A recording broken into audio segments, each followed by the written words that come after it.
What is going on, everybody? Here we are again.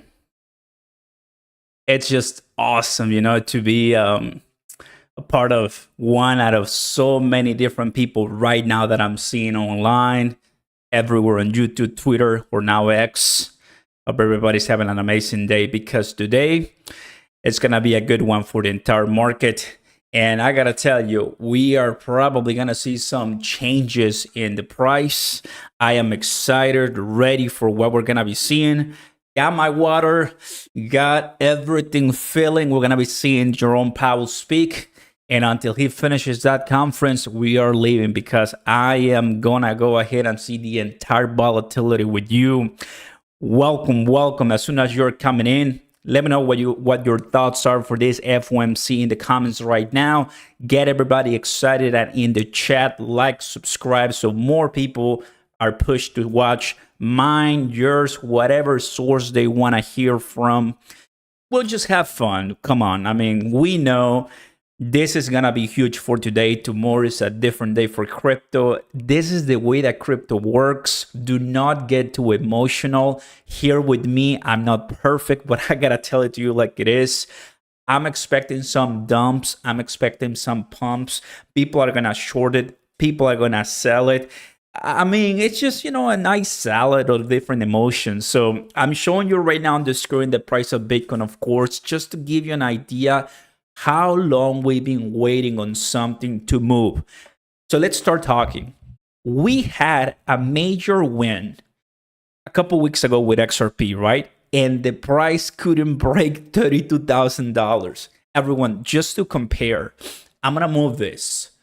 This is the price, $31,800, the highest price in 2023, with the news that XRP completely showed the world that it's not a security for retail, and we couldn't break $32,000. Are the news that we're going to receive today enough to help us break that? We'll see. But there's some resistances right here that we have to move. On the other hand, we have some support lines. We have a price channel that, to me, fam, what is going to go, little trader eating Thunder Molina, welcome. There's just some, let's say, levels that I'm interested to see whether we respect, whether we go lower.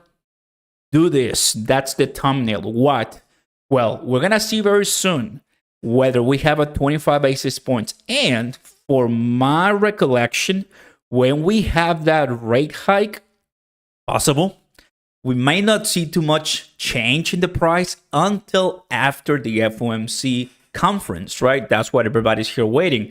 And right now, this is what we're seeing. A lot of different people watching. So I'm ready for that. So I'm gonna get you that. Some of the expectations, 96, 98, 99%. People are thinking about where are we gonna head? Are we gonna increase or not? Well, we're going to see it very soon, and I'm here to tell you everything you need to know about it, everybody, because some of you like Shiba Inu, I got it right here. Some of you like Cronos, I got it right here. And some of you like the good old Bitcoin, and I got it right here. So just remember, guys, good vibes only. We are going to be looking at amazing price appreciation in the long-term future. And inflation right now is high, but it's coming down. And that is good to make us a case to lower that interest rate hike, to lower that federal funds rate. If you do that, less banks are going to go bankrupt. If you do that, it's going to be cheaper to borrow.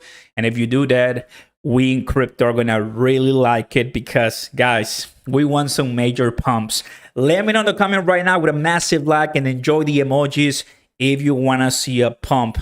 Guys, the only thing we can do is get excited. Whatever happens, just understand. Grab your favorite drink, right? And let's chill with me. Don't forget to smash the like button, guys. And I have a question in the chat, which is, crypto is, after FOMC, pumping, dumping, no change? The answer is yours, guys. So JV, welcome. I'm ready. We are ready, everybody. There's a lot on the table. Like we've been saying a lot. Look, if I go ahead and change to the week So we got a little bit, more macro. This was the previous FOMC meeting, and we had a nice pump. So what am I predicting? What can Bitcoin do at this point? Well, when LUNC 100x, you want to know about LUNC. Everybody wants to know about Pepe on LUNC, Shiba Inu, and more. I know that. Guys, if we get to the $28,000 right now by dump, that's not a bad thing, guys, because we are touching the bottom of this price channel. And basically, we could be repeating what we're seeing since the beginning of 2023. That is 1, then 2, then 3. That will be our fourth, right? I'm going to leave it right there. That will be our fourth time that we can touch the price channel bottom. And that could trigger another rally for Bitcoin in the weeks after July. So August and September. That is huge. That's really what's going to help us a lot get back into that bullish momentum. And I'm all for it, guys. So it's important that you understand that things are probably going to start getting a little bit better after this and after. Let's go ahead and take a look at this. After we have some more news. Right now, Bitcoin is doing absolutely nothing. So everyone is just waiting for what the rate is going to come out, if they're going to do a pause or so. WorldCoin, Market Beast, welcome. Highly doubt anything's going to pump or dump, to be honest. And even if it does, won't be by much. Aaron, let's go ahead and pin that for us, guys. Any comments, you're very welcome.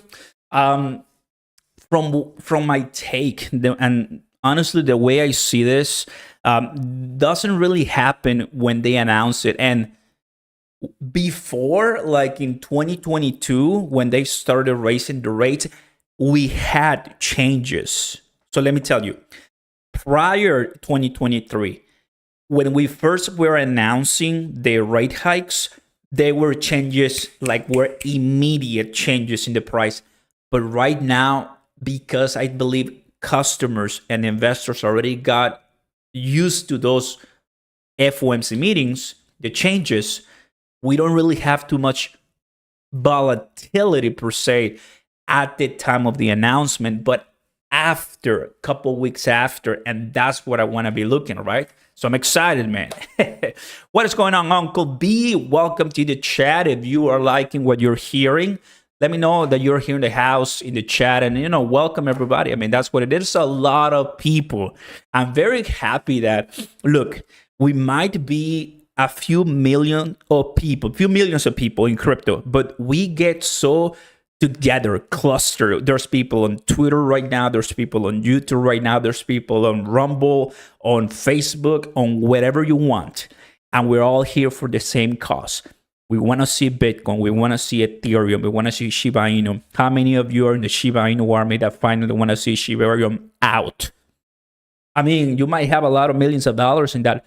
Or XRP. How about XRP? I mean, or was the Crow fam here watching with me, right? Which you and I know that Binance, my Binance holders, that you guys have been handling so much FUD for the last couple of years. Finally want to see Binance at $600. So there's all these changes in the economy, and we want to see, of course, us win. So I'm checking everything here, and Gary Gensler just tweeted just a couple minutes ago, which we don't care about that. We are going to see, fam, some major announcements, and I'm really ready to hear Jerome Powell today. You have a majority Doge, but I also have XRP and Crowcoin. Hopefully we get some huge gains today. Jam, welcome, brother. Welcome, welcome, welcome. Feels like the Super Bowl game. Butterflies to the moon. Big ship holder. Fred Brun. What's going on, bro? Happy to have you here in the house. All the fam here. Welcome. Gensler needs to quit. Guys, if Gary Gensler leaves, Bitcoin is going to do something huge. Will he leave? Well, probably not, because he hates us. That's just the way that it is. Let's go, Crow fam. Of course, of course, of course. As we wait for this FOMC to start, kudos to the entire Cronos holders for Line, for Trust Wallet, 200 million users now can have access to crypto.com technology because of the decisions that Eric, the president of crypto.com, brought, and now Trust Wallet adding Cronos staking. Like, are you kidding me, everyone? You tell me, Oscar, you get excited because I understand that the price that you and I want to see, it's coming, but you extrapolate, fam. I'm going to show you something. I'm going to show you something that is going to keep you like, are you kidding me? And it's all in the lizards here, stock lizards. I like this account on Twitter. I'm about to show you right now because, man, oh man, here it is. Look at this. Look at this. You're seeing right now on the screen, fam. I'm going to put it right here. 525 days. 518 days, 546 days, 532 days. Guys, we are not in the bull market yet. You know what this means? It means that I'm going to drink my water right now to remind you that the prices you're seeing at this time are the prices that a lot of people are scared because it's not moving. But when we had those 500 days of bull market, it's when you and I came in to the crypto experience in the bull market, guys. Do not make the same mistake of coming to the bull market because you're going to be buying very high. And then some people cannot withstand the truth, like the movie. You can handle the truth. And the truth is that when you come into the bull market, do not expect more pumps. You're going to have some. But realistically speaking, you're going to come down to the realization that the bear market is ahead. So what better situation that is to buy in the bear market? Welcome, everybody. Cheers. We're expecting big news. We are getting ready. I also see some friends, colleagues, YouTubers live too. As always, I mean, just happy because you guys have opportunities to listen whoever you want. And that makes me so happy. So let me go ahead and take a look at the comments right here. Personally, I feel Binance is hindering crypto.com to explode and grow. It is what it is, brother. One thing I know, Trust Wallet is owned by Binance. Now they are adding Cronos staking, and exactly what I've said a couple days ago. You never know. You never know.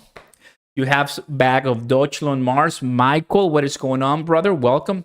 What time does the meeting start? 2:30 p.m. Eastern. What's 1:30 p.m. Central, where I am right now. So it's in about 1 hour. But we are gonna have the announcement of the rate somewhat soon. So I'm just getting excited and ready because we always like to talk crypto. Yep, Oscar, right. That's true, Jam. That's what we're here for, right?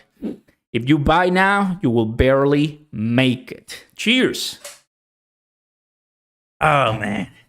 Check the 24-hour volume. It was 1 million. Now market cap right now. That's pretty good. Something big is about to happen to the coin.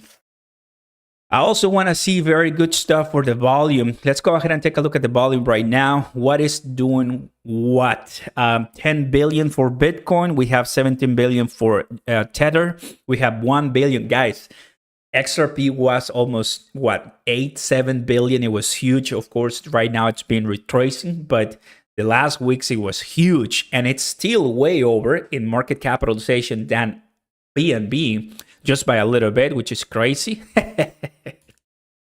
Let's go ahead and refresh this one. And do we have it live? Yes, there it is. They just put it right there. So let's go ahead and get us started. There you go. There you go. Here it is, everyone. It's ready. It's super, super ready. So what I'm going to do right here is, like I always do it, let's go bring this one. There you go. So we're going to have Jerome Powell here ready to speak for us.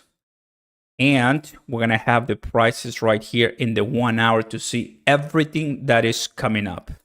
So FOMC is about to start in a couple more minutes, right? And we're going to have some of the reactions ready for you, fam. Let's go. Be funny if there's no hike. I know. I honestly know. I mean, if there's no hike, can you imagine what the changes are gonna be? Because no hike means bullish momentum for all of us. So I'm just excited, man. This is exactly what we want to see. 465 people watching. Everyone is getting ready, and right now, this is what we're seeing so far about inflation going down. It's going down, guys. It's good for us. Why? Because if inflation is going down, it makes an easier of a job for Jerome Powell to make decisions that are pro market, right? Doesn't have to be so hawkish against of investors, and that's what we want to see, right? So it's getting there. Now, in my opinion, a good way of analyzing this will be like, well, if you're already seeing that 4 and 3s are coming up for core inflation, then do one more hike. What do I mean?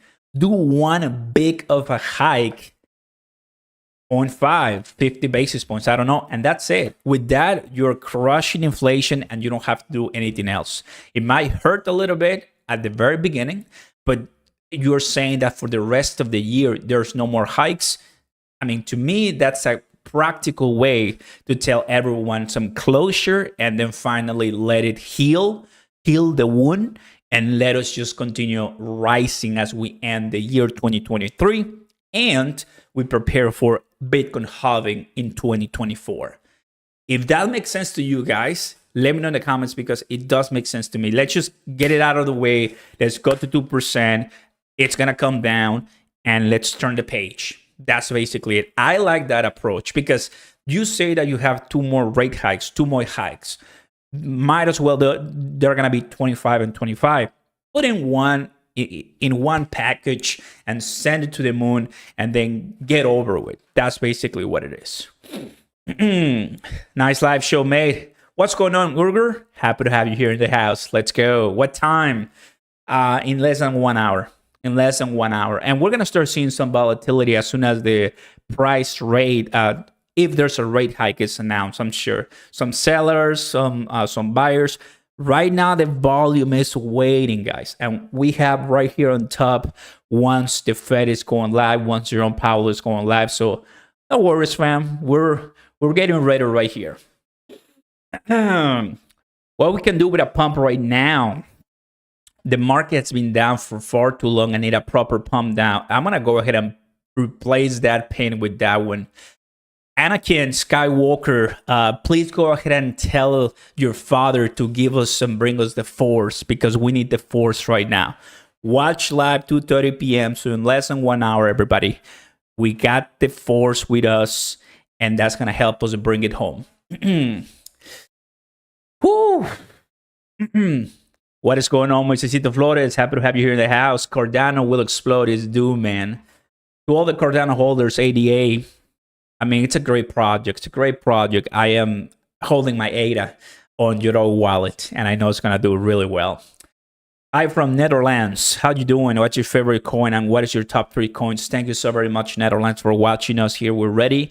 My favorite coin, it's going to be so many of them, but if I can narrow it down to one, I think... I mean, Bitcoin is my standard, brother. But for a store of value, I think Cardano is a really good one, bro. For an exchange purpose, that's going to be Cronos. But store of value, 80. And I don't talk too much about Cardano, but it's hard to compare. Cardano is a massive behemoth that once it wakes up, oof. My top 3 coins will be Bitcoin, Cardano, and Cronos. Great question, brother. Great question. I think the Fed's lack of the faith disturbing. What is going on, Jose? Happy to have you here in the house. Welcome. It's all happening today. It's just about my Gala, and you agree cheap is so suspicious. Gala is pretty cheap, and I made good money with Gala, I remember back in the day. Now I'm holding more other tokens, right? It's just good. People making a lot of money with CAS. That's another one, CASPA. Different plays that you guys are seeing across the board. always have your options open, right? That's really what we want to see right here. And right now we're seeing the market greed index in neutral.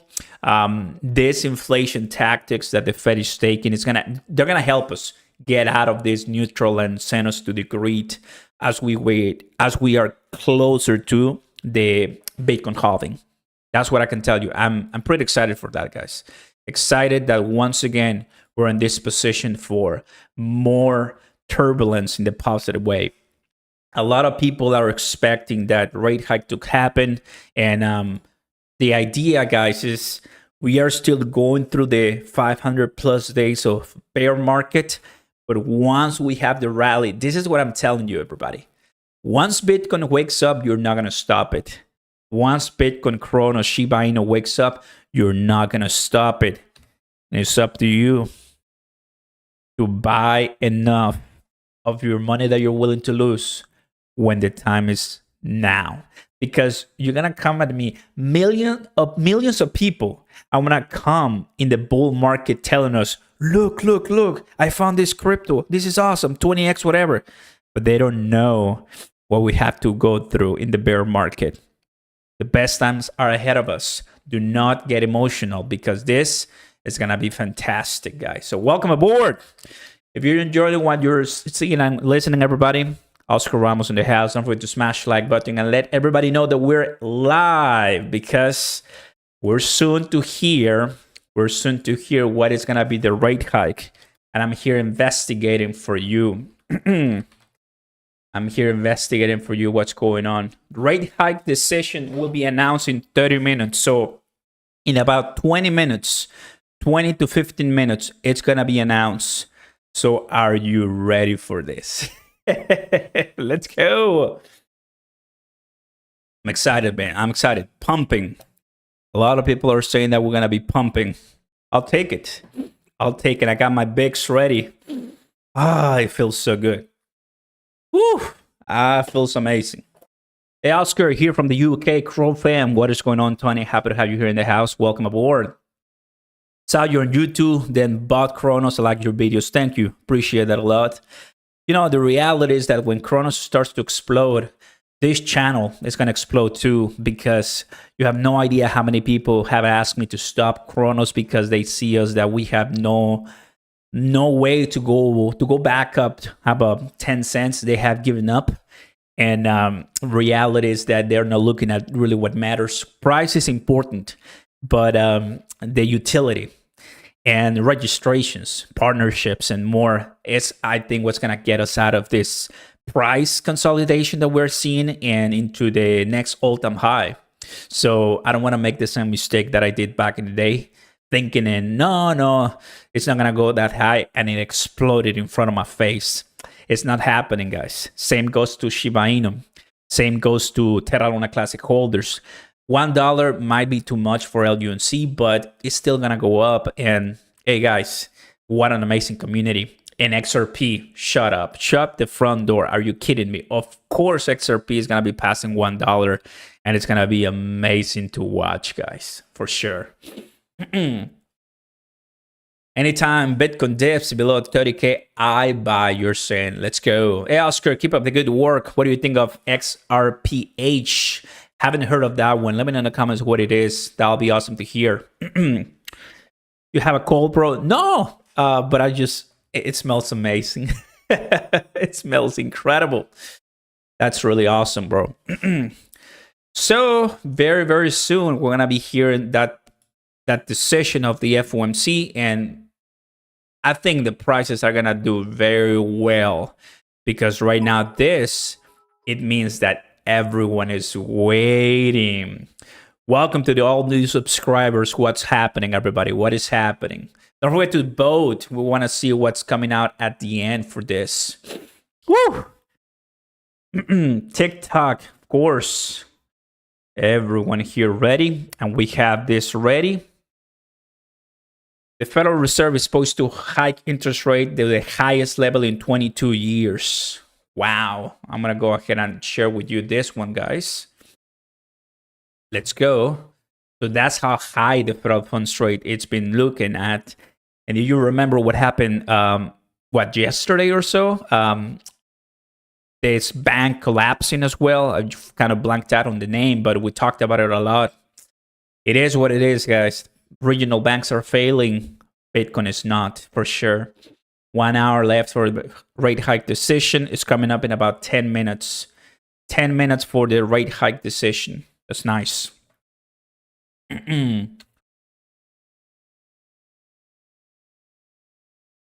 There you go.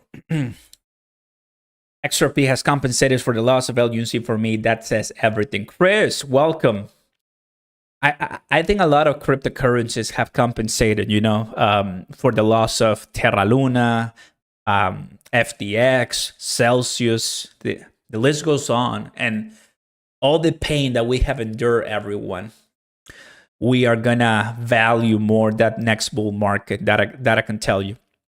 We're going to value this upcoming bull season and the altcoin season, and all of you guys watching. This thing is going to become a 1,000 live stream soon, and I'm excited with the people that are here right now. Just remember, we're early. What did the Coinbase protocol lead said earlier this week? That we have less than 10 million on-chain users.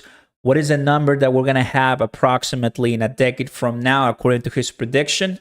Over 8 billion on-chain users. That is unbelievable. That's unreal. How are you going to go from million to that much, almost the entire population of the world?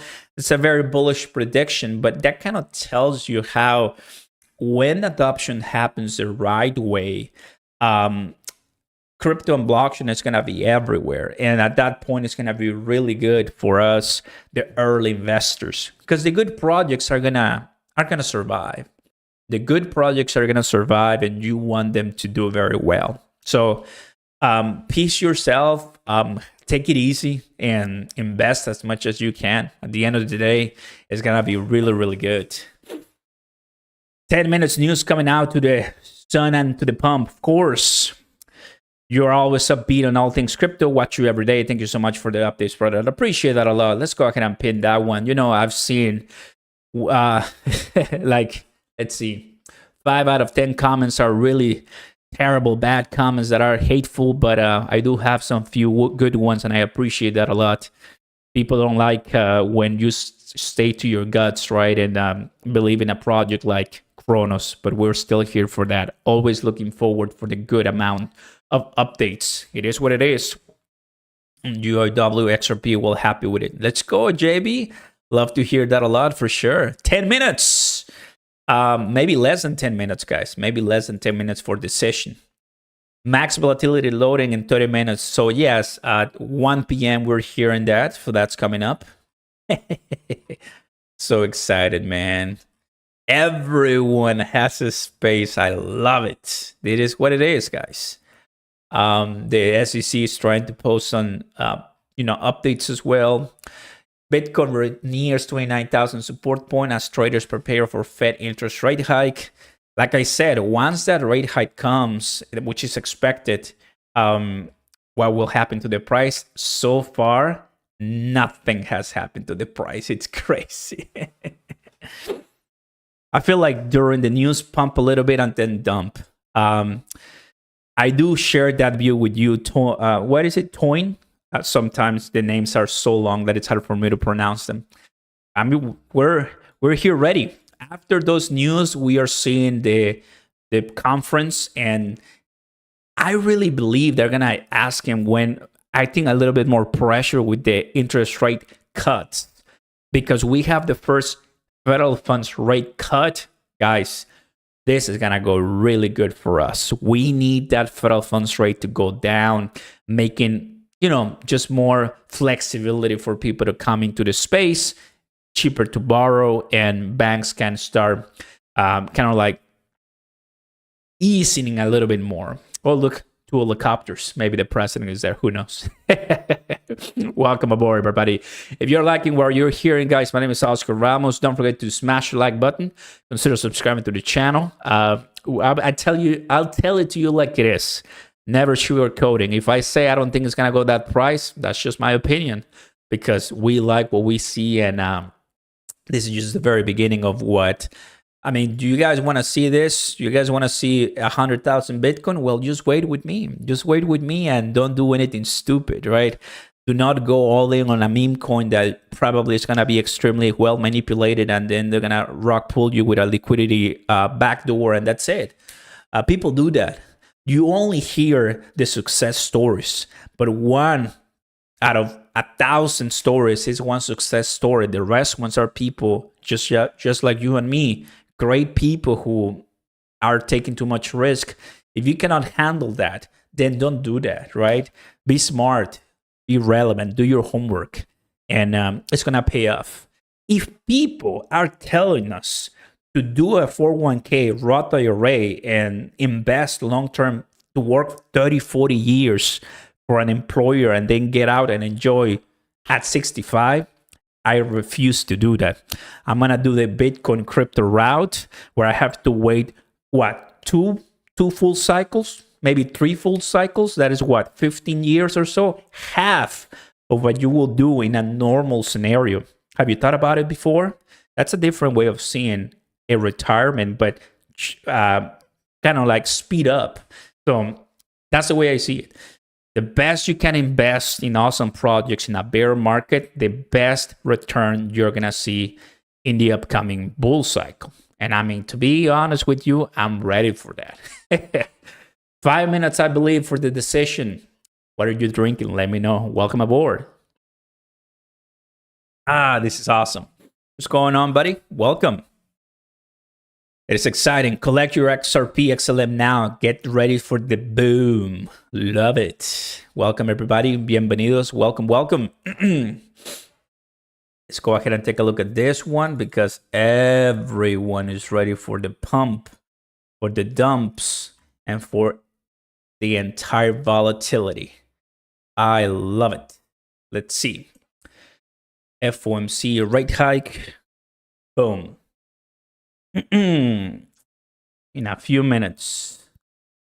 So this is what people are saying: 0 basis points pump, 25 basis points neutral small pump, and 50 basis points dump. Is it really gonna happen? Well, we'll see. We'll see. Boom. This is what people are saying online. Now we have 250 votes, everybody. Crypto is, and a lot of us are saying pump. Dude, I want to see it. I honestly want to see it.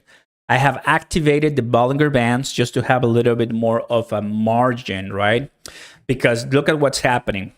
The price has gone sideways since yesterday, the 25th. We're just doing this, right? So after the nice drop from the XRP win that, we had a couple days ago, then sideways, people and whales are preparing for what the Fed is going to do. So once that decision is made in about a couple of minutes now, usually it's going to dump a little bit. So do not be panicked if it goes to 28,000 in a matter of seconds. Let me tell you. But these are the ranges that I'm watching really, really closely, guys. And we're here for that. We're here for that. Max value on XRP coin, you're looking at passing $3. Yeah.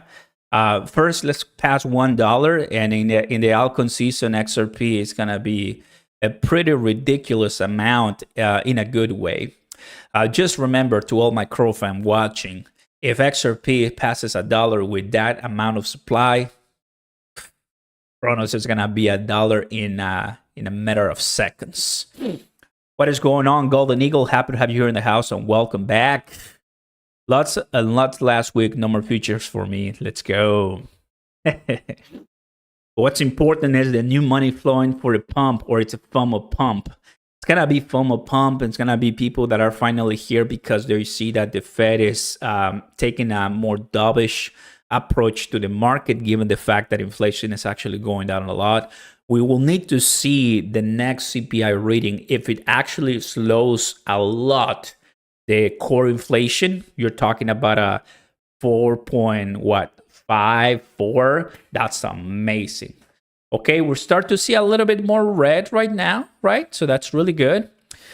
1 minute. 1 minute. So let's see. Are we hearing something? Let me refresh, and I'm refreshing right now everything for the rate hike, and it's gonna come out really soon. It's gonna come out really, really soon. 1 minute. It's happening very soon.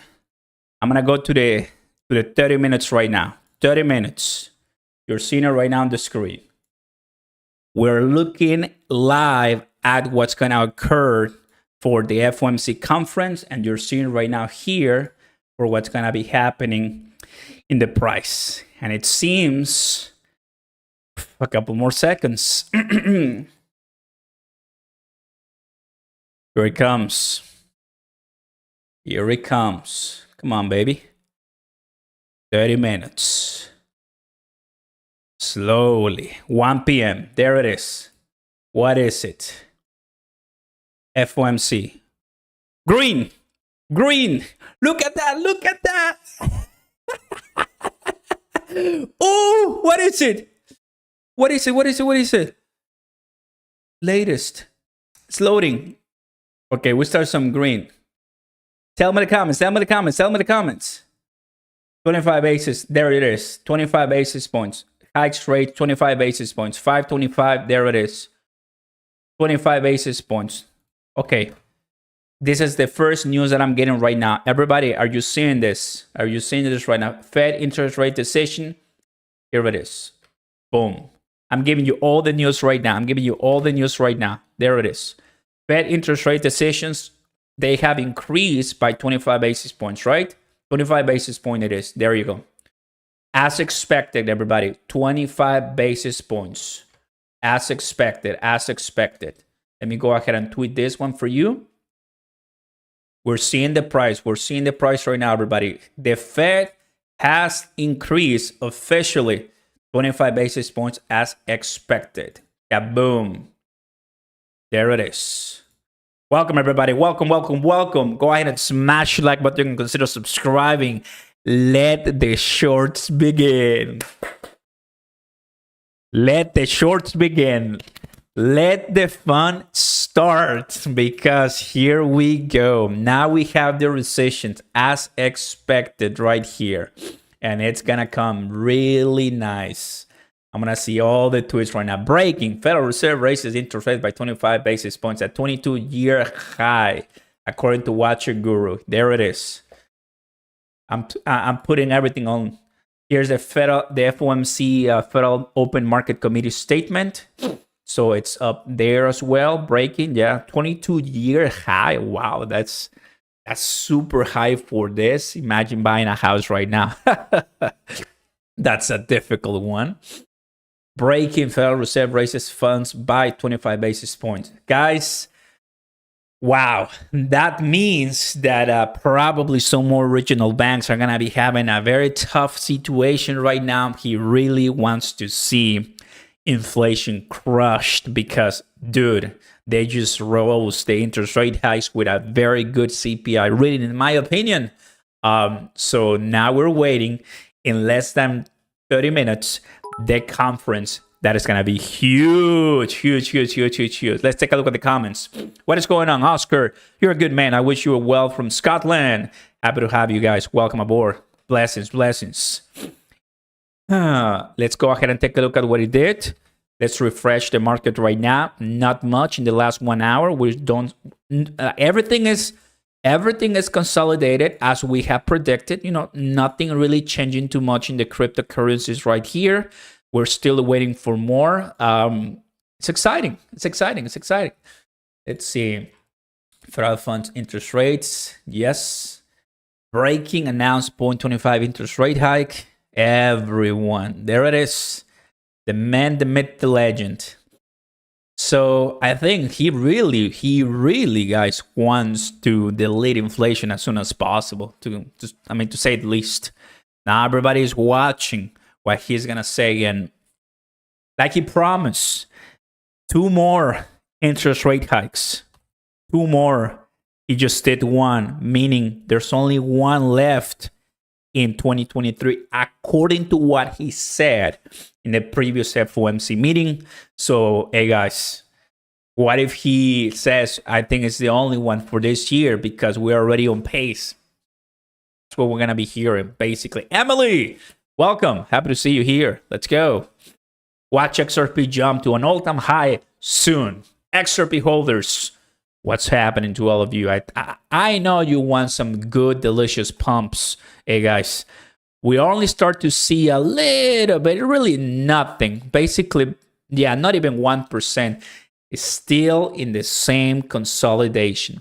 After the announcement, not much of a change, but it's ready. And let's see what occurs, guys. That's what's going to go.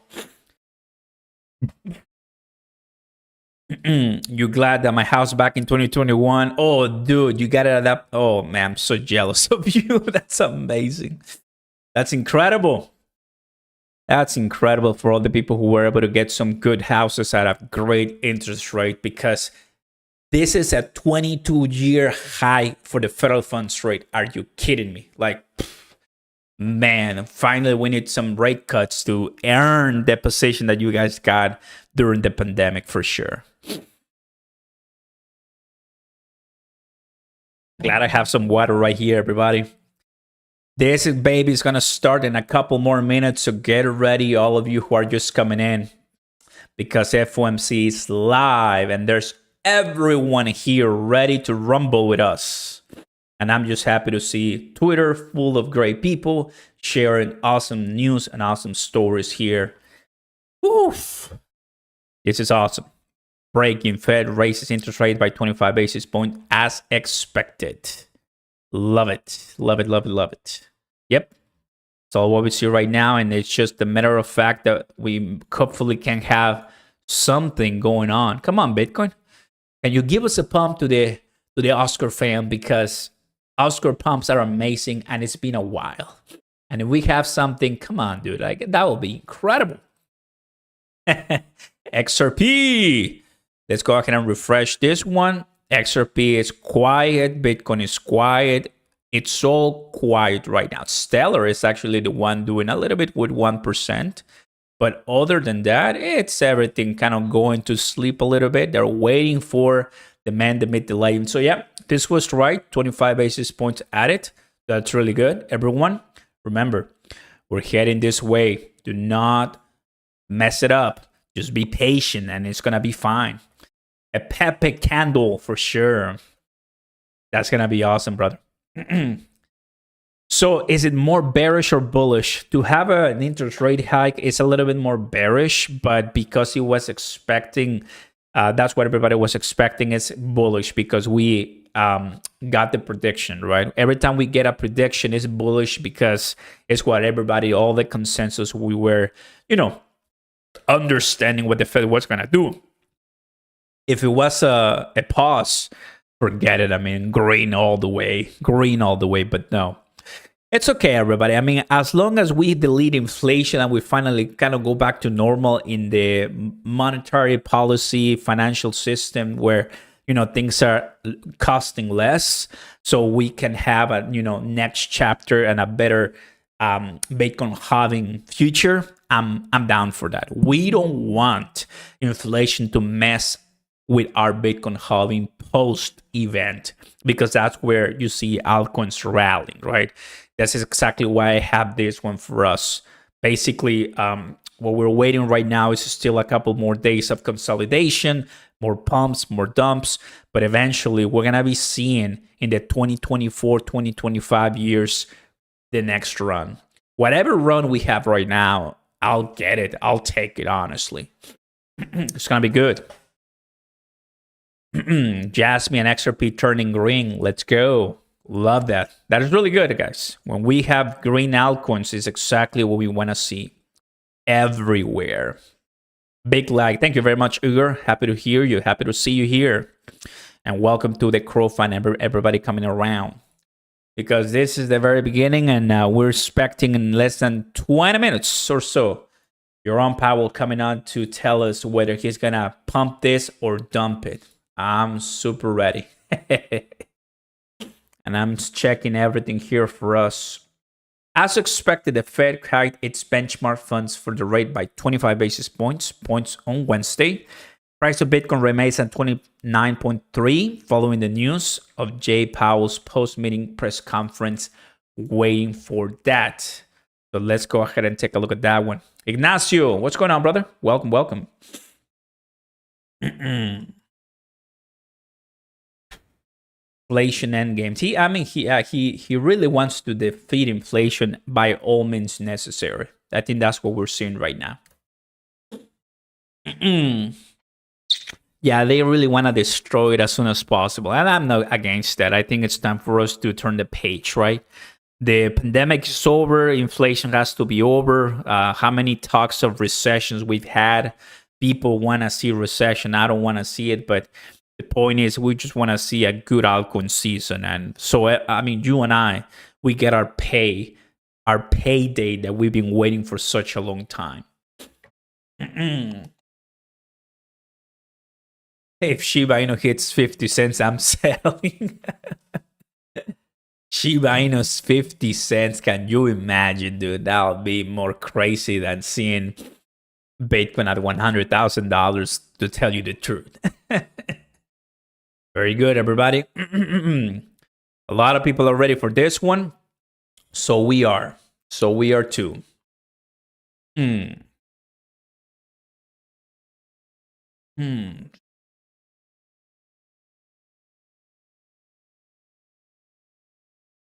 Highest level since 2001.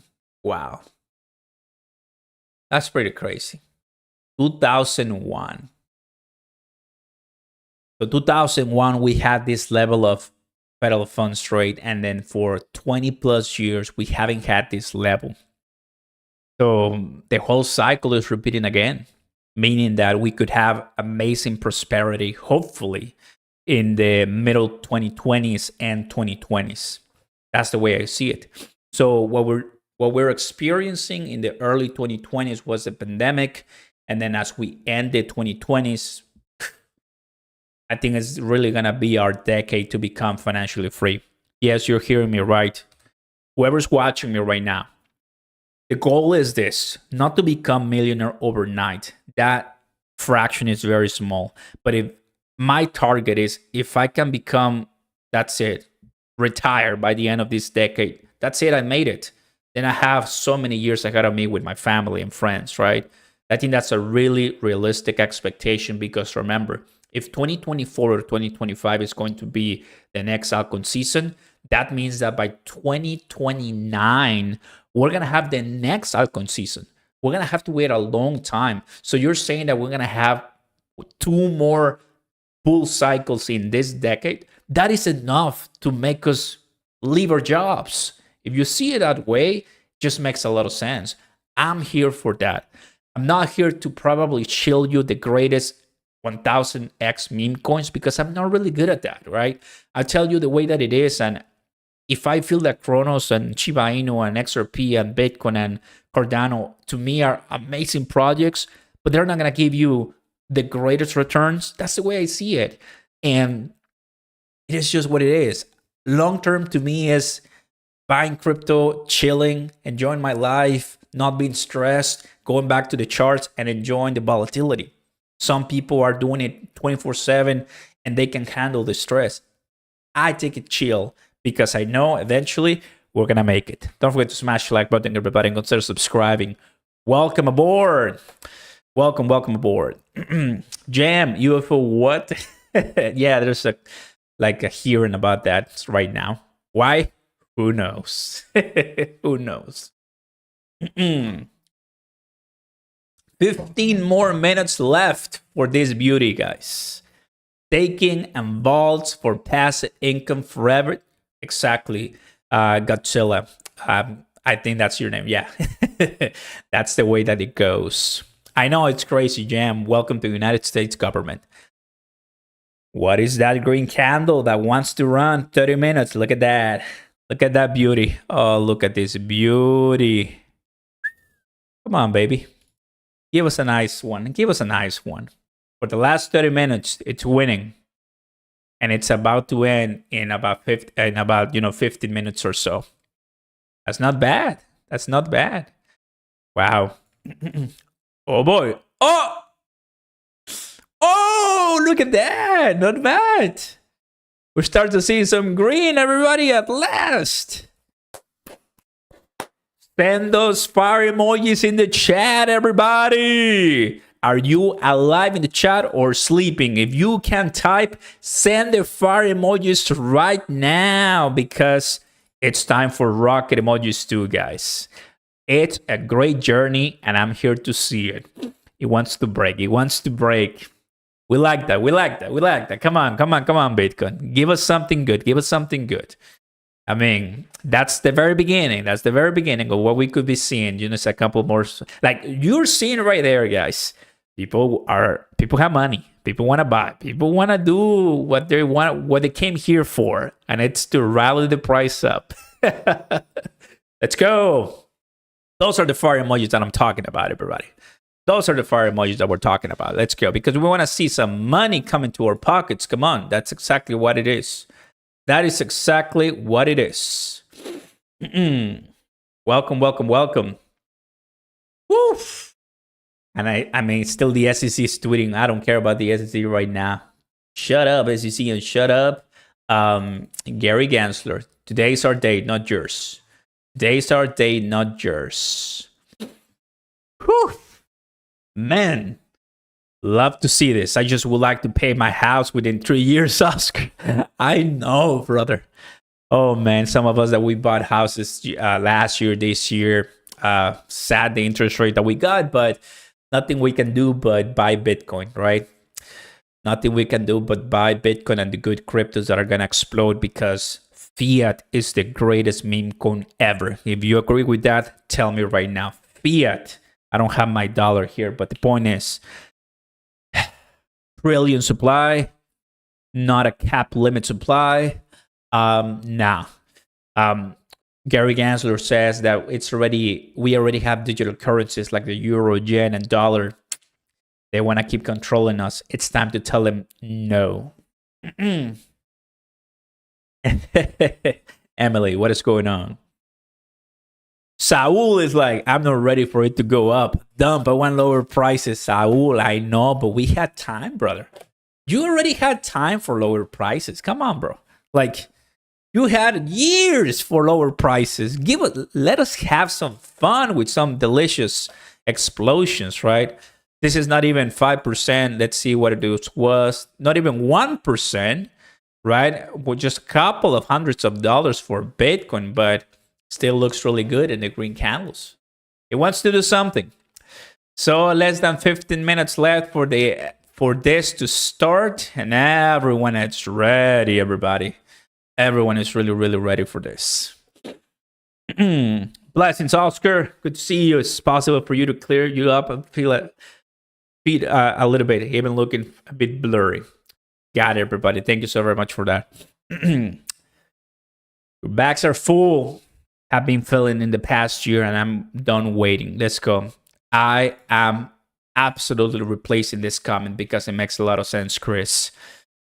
I think it's time, and I have good news for you. You're going to have a couple more months left for you to build your positions because realistically speaking, the bull market is going to start in about a year from now. If all the calculations are right, you have to wait a couple of months for after the Bitcoin halving.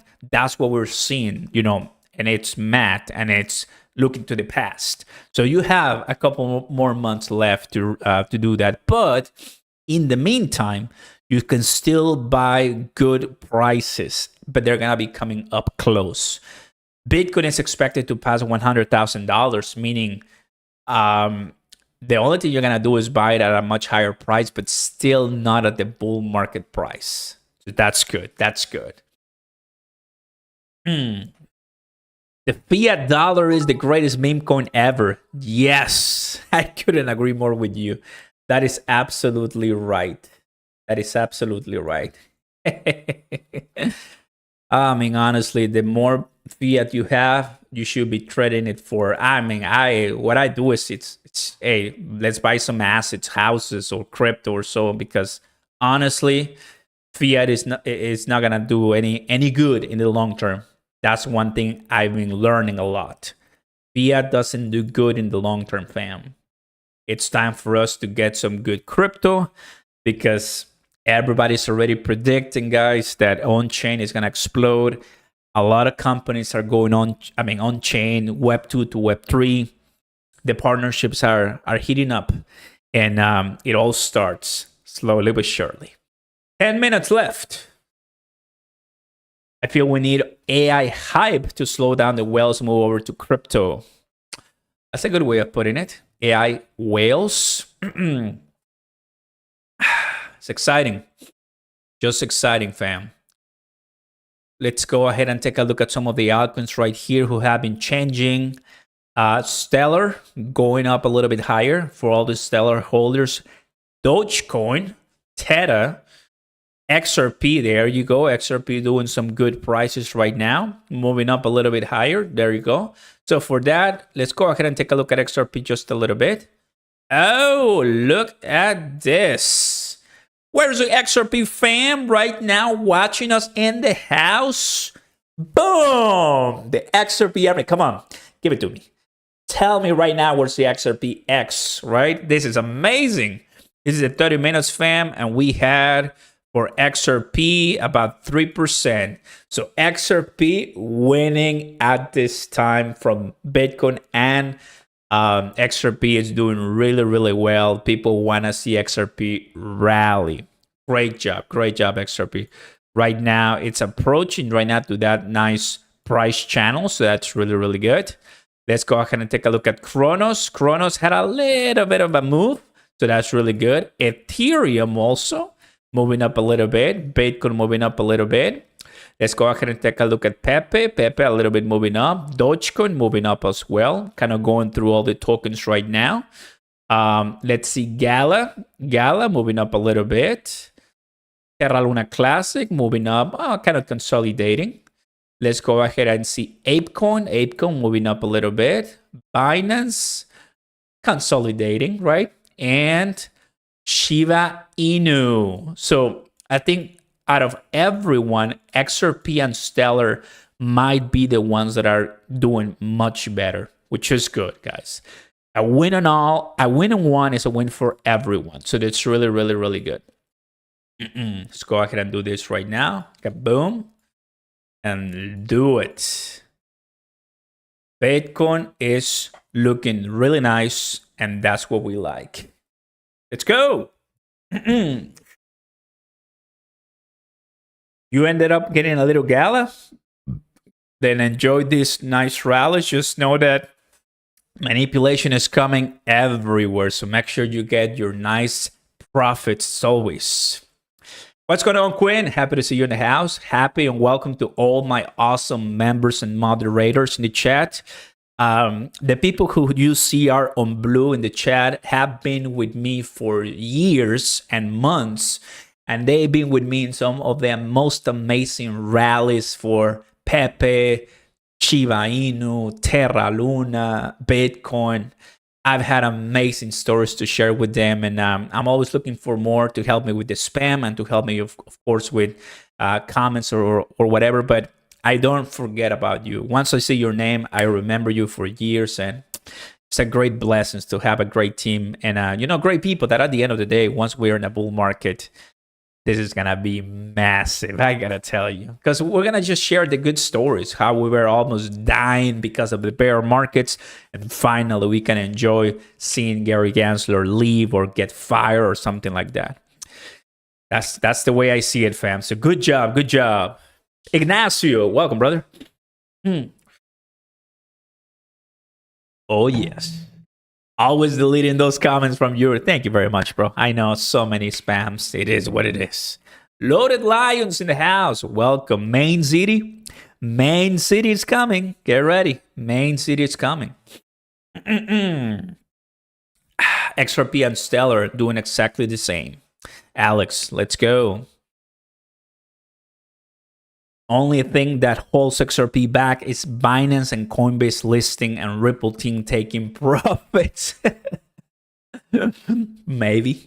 But I mean, it's already listed everywhere. So XRP really had a great run, almost $1, right? It was amazing to see that. It was really good. 5 more minutes, everybody.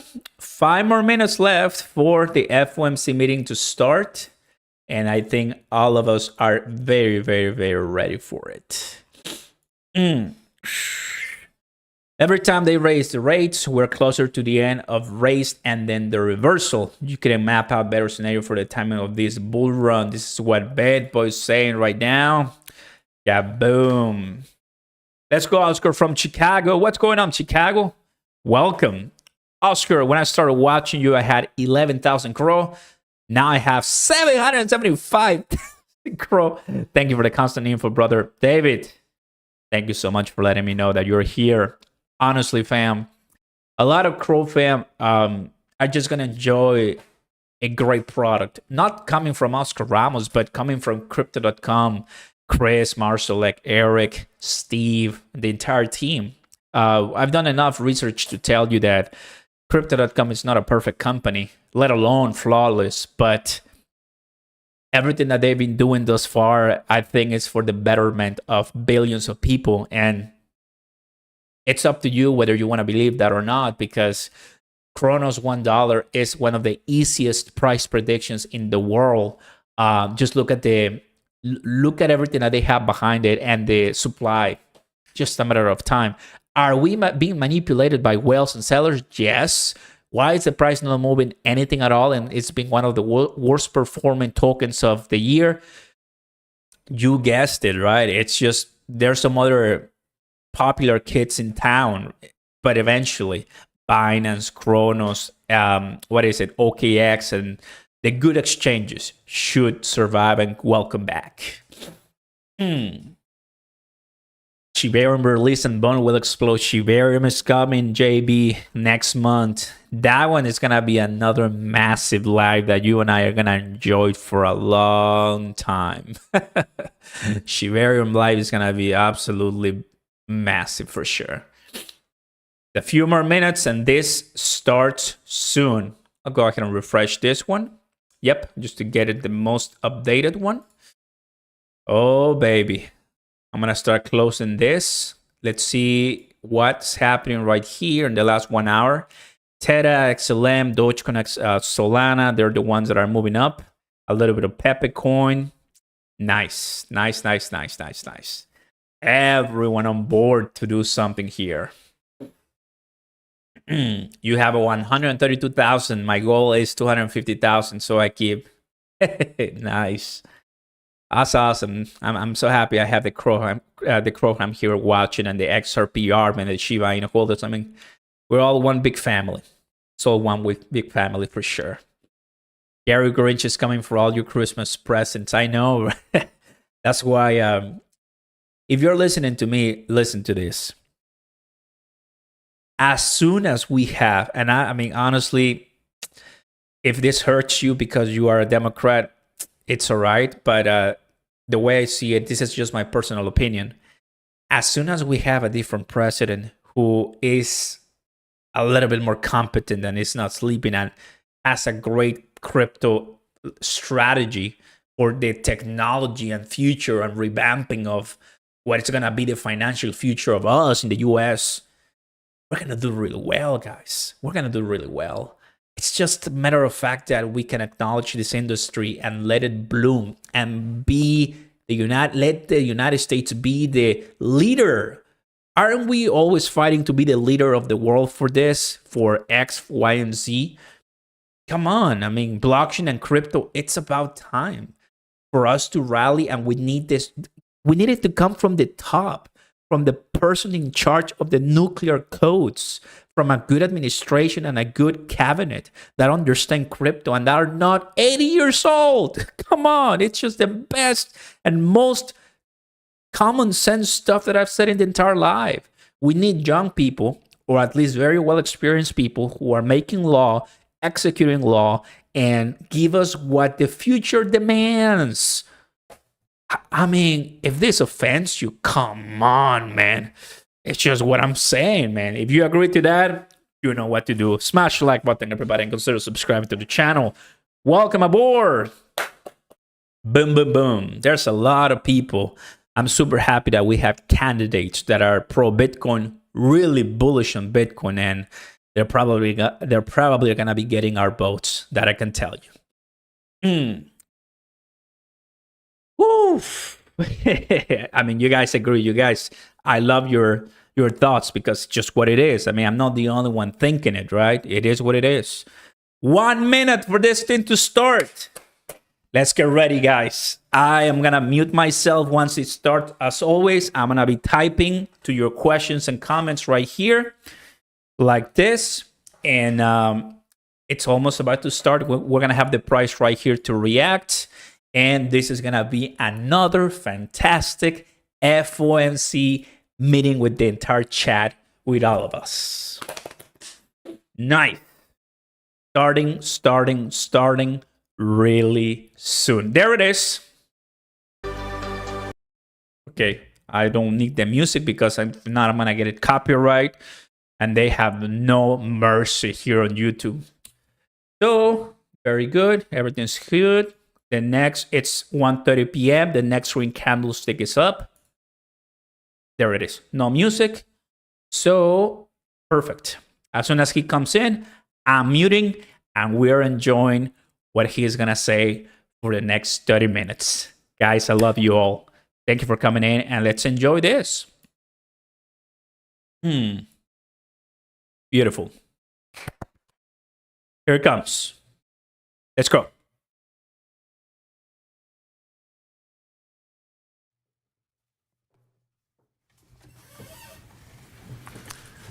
Good afternoon. My colleagues and I remain squarely focused on our dual mandate to promote maximum employment and stable prices for the American people.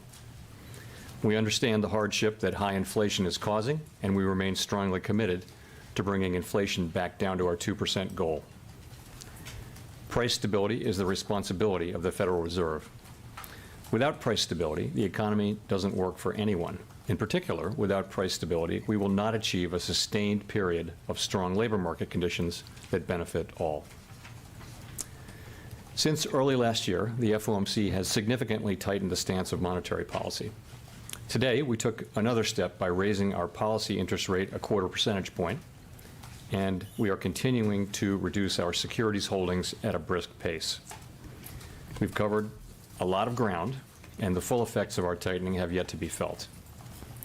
Looking ahead, we will continue to take a data-dependent approach in determining the extent of additional policy firming that may be appropriate. I'll have more to say about monetary policy after briefly reviewing economic developments. Recent indicators suggest that economic activity has been expanding at a moderate pace. Growth in consumer spending appears to have slowed from earlier in the year. Although activity in the housing sector has picked up somewhat, it remains well below levels of a year ago, largely reflecting higher mortgage rates. And higher interest rates and slower output growth also appear to be weighing on business fixed investment. The labor market remains very tight. Over the past 3 months, job gains averaged 244,000 jobs per month, a pace below that seen earlier in the year, but still a strong pace. The unemployment rate remains low at 3.6%. There are some continuing signs that supply and demand in the labor market are coming into better balance. The labor force participation rate has moved up since last year, particularly for individuals aged 25 to 54 years. Nominal wage growth has shown some signs of easing, and job vacancies have declined so far this year. While the jobs to workers gap has narrowed, labor demand still substantially exceeds the supply of available workers. Inflation remains well above our longer run goal of 2%. Over the 12 months ending in May, total PCE prices rose 3.8%. Excluding the volatile food and energy categories, core PCE prices rose 4.6%. In June, the 12-month change in the Consumer Price Index, or CPI, came in at 3.0%, and the change in the core CPI was 4.8%. Inflation has moderated somewhat since the middle of last year. Nonetheless, the process of getting inflation back down to 2% has a long way to go.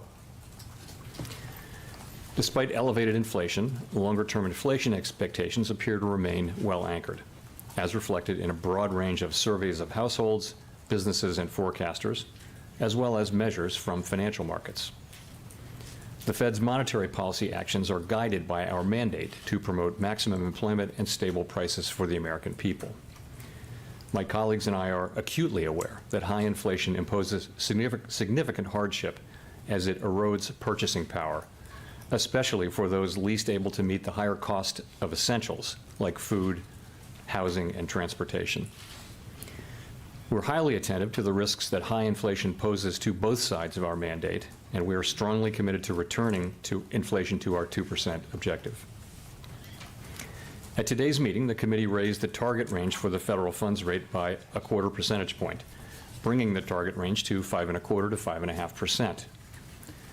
We are also continuing the process of significantly reducing our securities holdings. With today's action, we've raised our policy rate by 5.25 percentage points since early last year. We have been seeing the effects of our policy tightening on demand in the most interest rate sensitive sectors of the economy, particularly housing and investment. It will take time, however, for the full effects of our ongoing monetary restraint to be realized, especially on inflation. In addition, the economy is facing headwinds from tighter credit conditions for households and businesses, which are likely to weigh on economic activity, hiring, and inflation.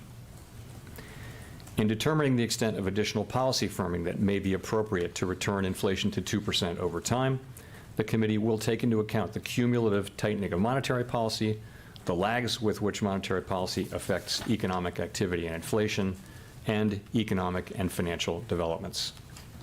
We will continue to make our decisions meeting by meeting based on the totality of the incoming data and their implications for the outlook for economic activity and inflation, as well as the balance of risks.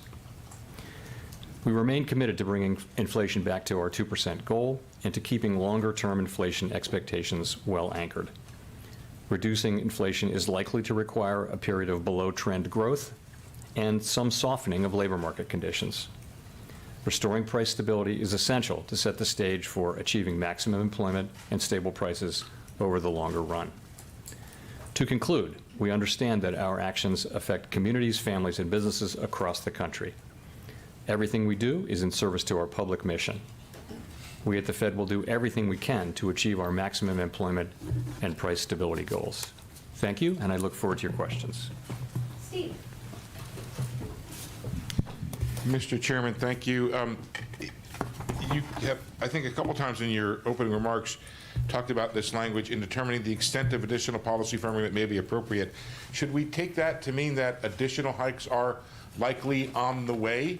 And should we also believe that all future meetings, say September and November, are live, or are you in a every other meeting mode? Thank you.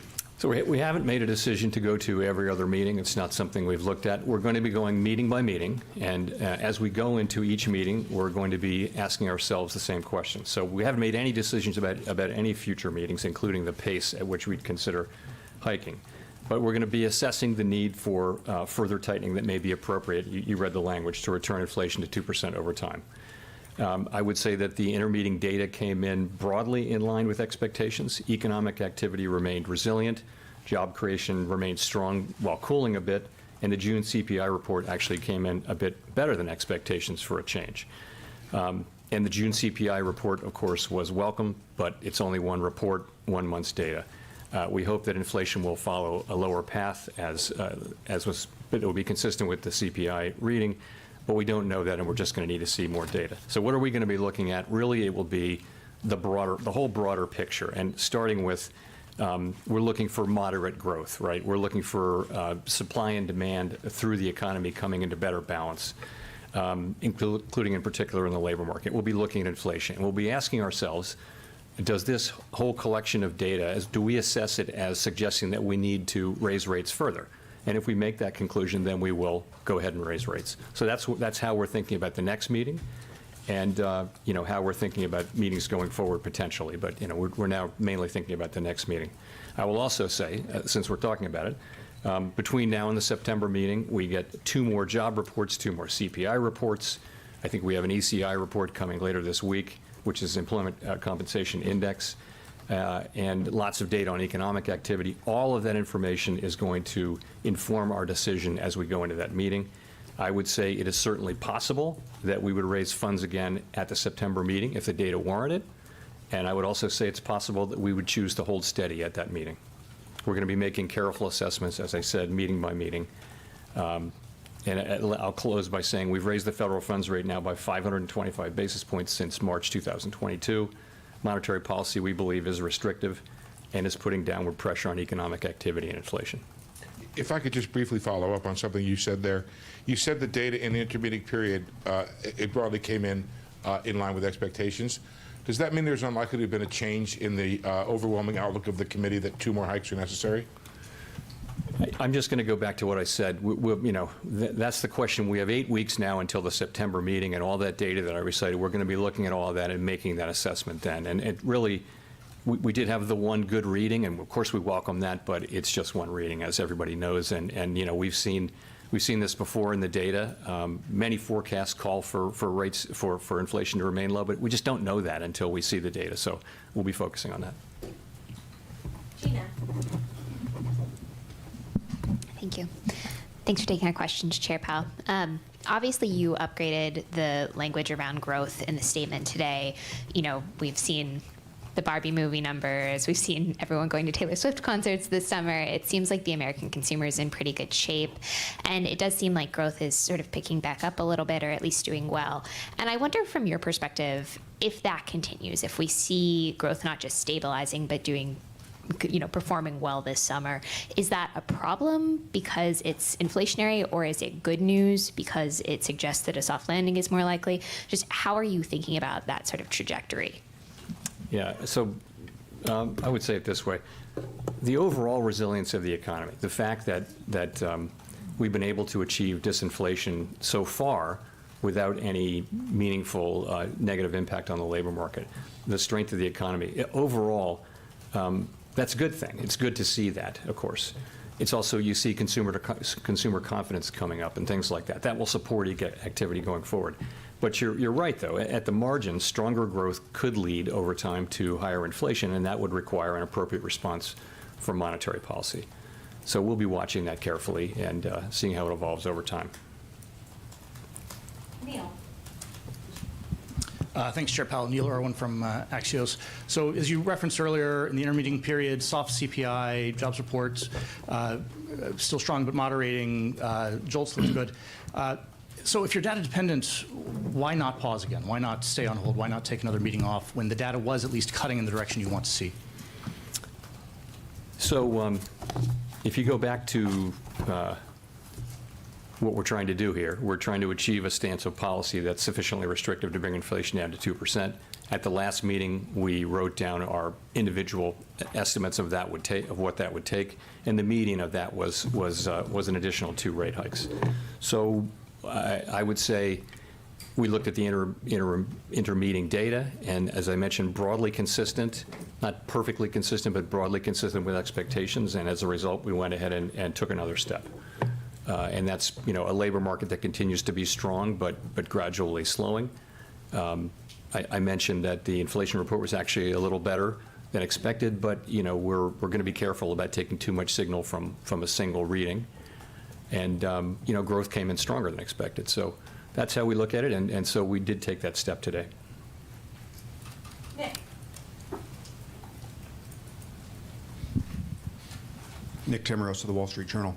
Chair Powell, markets widely believe the median FOMC participants' inflation forecast from June for the fourth quarter of this year will be too high, given autos and shelter, and that by September that may warrant a downward revision in the inflation forecast of 20 to 30 basis points.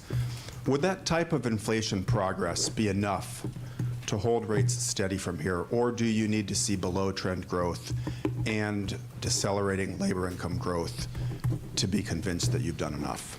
So it's hard to pick the pieces apart and say, how much of this and how much of that. We'll be looking at everything. And, of course, we'll be looking to see whether the signal from June CPI is replicated or the opposite of replicated, or whether it's somewhere in the middle. We'll be looking at the growth data. We'll be looking at the labor market data very closely, of course, and making an overall judgment about that. It's the totality of the data, I think, but with a particular focus on making progress on inflation. If I could follow up, last month you said there were benefits to moderating the pace of increases because it would give you more information to make decisions. Would another CPI report like the one we just had in June allow you to at least maintain that slower pace and defer until the fall any decision on whether you need that second rate hike? So I'm just going to tell you again what we're going to do in September. We're going to look at 2 additional job reports, 2 additional CPI reports, lots of activity data, and that's what we're going to look at, and we're going to make that decision then. And that decision could mean another hike in September, or it could mean that we decide to maintain at that level. And again, the question we're going to be asking ourselves is the overall signal one that we need to do more, that we need to tighten further? And if we get that signal whenever we get it, then, and that's the collective judgment of the committee, then we will move ahead. If we don't, then we'll have the option of maintaining policy at that level. But it's really dependent so much on the data, and we just don't have it yet. Chris. Hi, Chris Rugaber at Associated Press. So consumer confidence in the economy is rising, likely in large part because of the declines in headline inflation. You also see wages are also rising faster than prices now after trailing them for a long time. How much are Americans truly harmed by inflation at its current level, headline level of 3%? And with that in mind, when do you put some weight back on the employment side of the dual mandate? So I guess I'd say it this way. First, it is a good thing that headline inflation has come down so much, because that's really what the public experiences. And I would say that having headline inflation move down that much almost creates it will strengthen the broad sense that the public has that inflation is coming down, which will in turn, we hope, help inflation continue to move down. So you were really, sorry, what your question was? Well, I mean, you've talked for many press conferences now about the harm created by inflation, how hard it is for people. So how much of that are we still seeing with inflation now down at 3? So I guess I would put it this way. I'd say it this way. It's really a question of how do you balance the 2 risks, the risk of doing too much or doing too little. And, I would say that, we're coming to a place where there really are risks on both sides. It's hard to say exactly whether they're in balance or not, but as our stances become more restrictive and inflation moderates, we do increasingly face that risk. But we need to see that inflation is durably down that far. As you know, we think, and most economists think, that core inflation is actually a better signal of where headline inflation is going, because headline inflation is affected greatly by volatile energy and food prices. So we would want core inflation to be coming down, because that's what we think, core is signaling where headline's going to go in the future. And core inflation is still pretty elevated. There's reason to think it can come down now, but it's still quite elevated. And so we think we need to stay on task, and we think we're going to need to certainly hold policy at a restricted levels for some time, and we need to be prepared to raise further if we think that's appropriate. Well, and then if inflation were to, just a quick follow, if it stays at 3 or drops even a little bit more, I mean, how much of an increase in unemployment do you think is acceptable to get that last bit of inflation? People are talking about the potential difficulty of the so-called last mile of inflation. So, but how much unemployment do you think is justified to get down that last? So it is a very positive thing that actually the unemployment rate is the same as it was when we lifted off in March of 22 at 3.6%. So that's a real blessing, and that we've been able to achieve some disinflation. And we don't seek to, it's not that we're aiming to raise unemployment, but I would just say the historical record, we have to be honest about the historical record, which does suggest that when central banks go in and slow the economy to bring down inflation, the result tends to be some softening in labor market conditions. And so that is still the likely outcome here. And we hope that that's as little as possible. We have to be honest that is the likely outcome. The worst outcome for everyone, of course, would be not to deal with inflation now, not get it done. Whatever the short-term social costs of getting inflation under control, the longer-term social costs of failing to do so are greater, and that the historical record is very, very clear on that. If you go through a period where inflation expectations are not anchored, inflation is volatile, it interferes with people's lives and with economic activity, and that's the thing we really need to avoid and will avoid. Go to Michael McKee.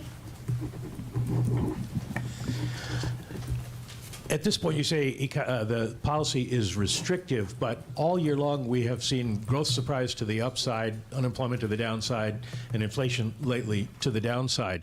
So I'm wondering, by definition, should you be restrictive enough right now under these conditions? Do you think you might need to do more? Because I'm curious about what you see as inflation dynamics now. Is the economy still moving in a direction where it creates more inflation? People talk about base effects and higher energy costs, and now we have some large labor settlements. Or is the economy disinflating, and you're able to go back to the old Fed policy of opportunistic disinflation?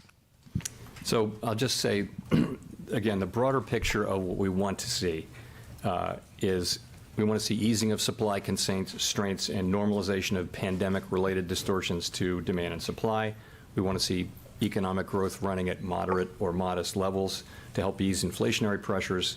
We want to see continued restoration of supply and demand balance, particularly in the labor market, and all of that should lead to declining inflationary pressures. Now, what we see is those pieces of the puzzle coming together, and we're seeing evidence of those things now. But I would say that what our eyes are telling us is that policy has not been restrictive enough for long enough to have its full desired effects. So we intend, again, to keep policy restrictive until we're confident that inflation is coming down sustainably toward our 2% target, and we're prepared to further tighten if that is appropriate. And we think the process, still probably has a long way to go. Well, do you think under current conditions you are restrictive enough unless something changes?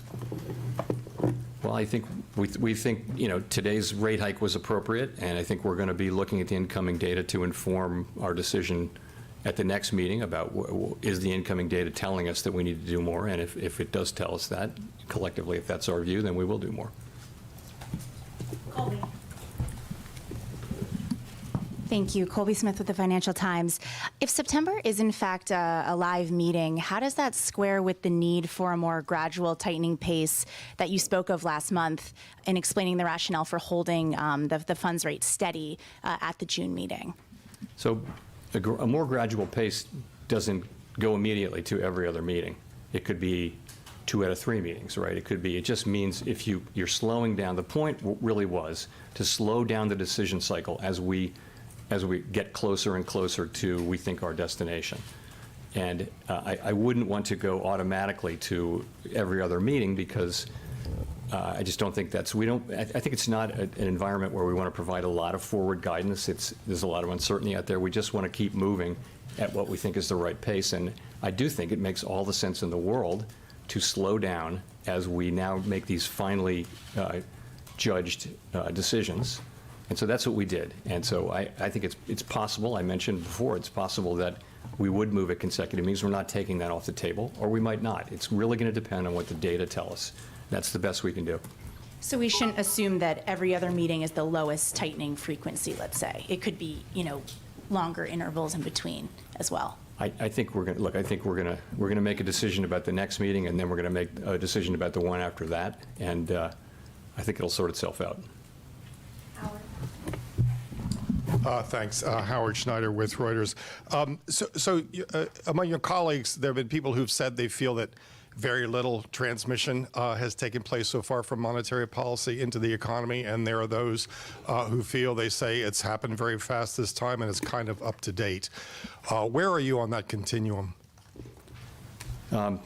So there's a long-running debate about the lags between changes in financial conditions and the response to those changes from economic activity and inflation, right? So we know that in the modern era, financial conditions move in anticipation of our decisions, and that has clearly been the case in this cycle. So in a sense, the clock starts earlier than it used to, but that doesn't necessarily change the process from that point on, and it's not clear that it has. I'll tell you what we know and then what we don't know. We know that financial conditions affect economic activity and inflation with a lag that can be long and variable, or lags, plural, that can be long and variable. A lot of uncertainty around the length of the lags, and by the way, that's just one component of the broader uncertainty that we face. So I'll tell you how I think about this. The first thing to say is we're determined to bring inflation down to 2% over time, and we will use our tools to do that. No one should doubt that. I would look at it this way, though. The real federal funds rate is now in meaningfully positive territory. If you take the nominal federal funds rate, subtract a mainstream estimate of near-term inflation expectations, you get a real federal funds rate that is well above most estimates of the longer-term neutral rate. So I would say monetary policy is restrictive, more so after today's decision, meaning that it is putting downward pressure on economic activity and inflation. We'll keep monetary policy restrictive until we think it's not appropriate to do so. So that's how I think about it. I mean, if I sum it up, I would say we've come a long way. We are resolutely committed to returning inflation to our 2% goal over time. Inflation has proved, repeatedly, has proved stronger than we and other forecasters have expected. And at some point that may change. We have to be ready to follow the data, and given how far we've come, we can afford to be a little patient as well as resolute as we let this unfold. On the credit side, I'm wondering if you saw anything in the latest SLOOS data that made you think you're getting a quantum of credit contraction beyond what you'd expect. The bank lending data really is, the growth rates edging down towards and below, heading below zero, which is usually a recession indicator. So I guess the SLOOS will come out early next week, and I would just say it's broadly consistent with what you would expect. You've got lending conditions tight and getting a little tighter. You've got weak demand, and it gives a picture of pretty tight credit conditions in the economy. I think it's really hard to tease out how much of that is from this source or that source, but I think what matters is the overall picture is of tight and tightening lending conditions, and that's what this SLOOS will say. Rachel. Hi, Chair Powell. Rachel Siegel from the Washington Post. Thanks for taking our questions.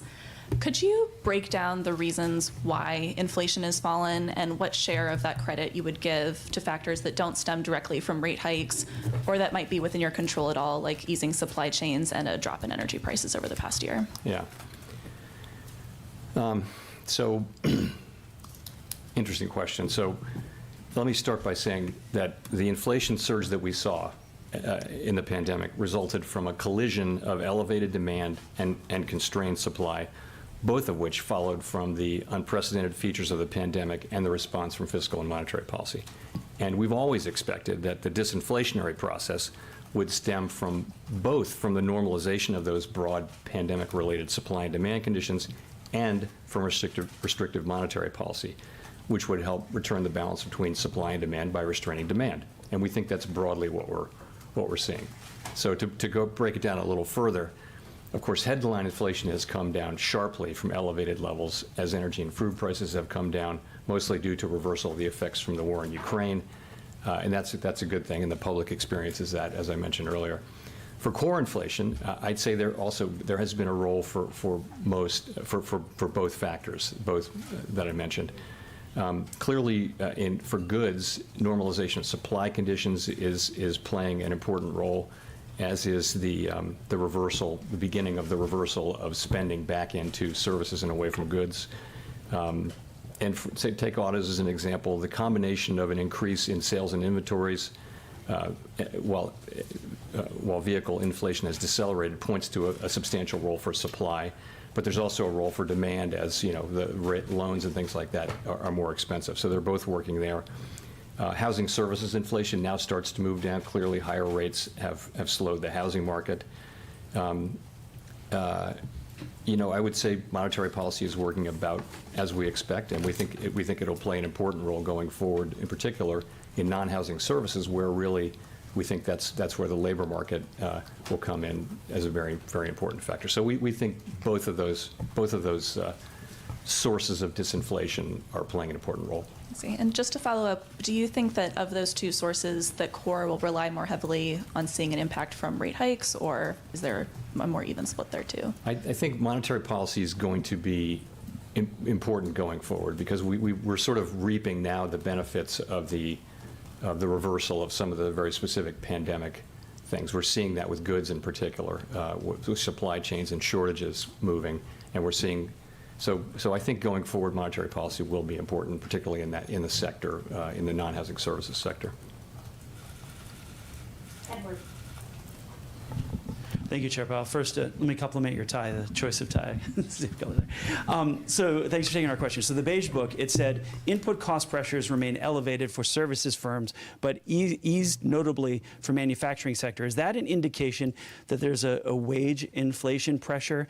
And how do you target and pressure on the wage inflation without pushing the economy into recession? I think as it relates to goods, it's really an indication that supply chains and shortages are easing. And so what was the first part of it? So wage inflation, like how do you target wage inflation without pushing an economy into a recession? I don't think we're targeting wage inflation. I think what we're looking for is a broad cooling in labor market conditions, and that's what we're seeing. So wages have actually been gradually moving down.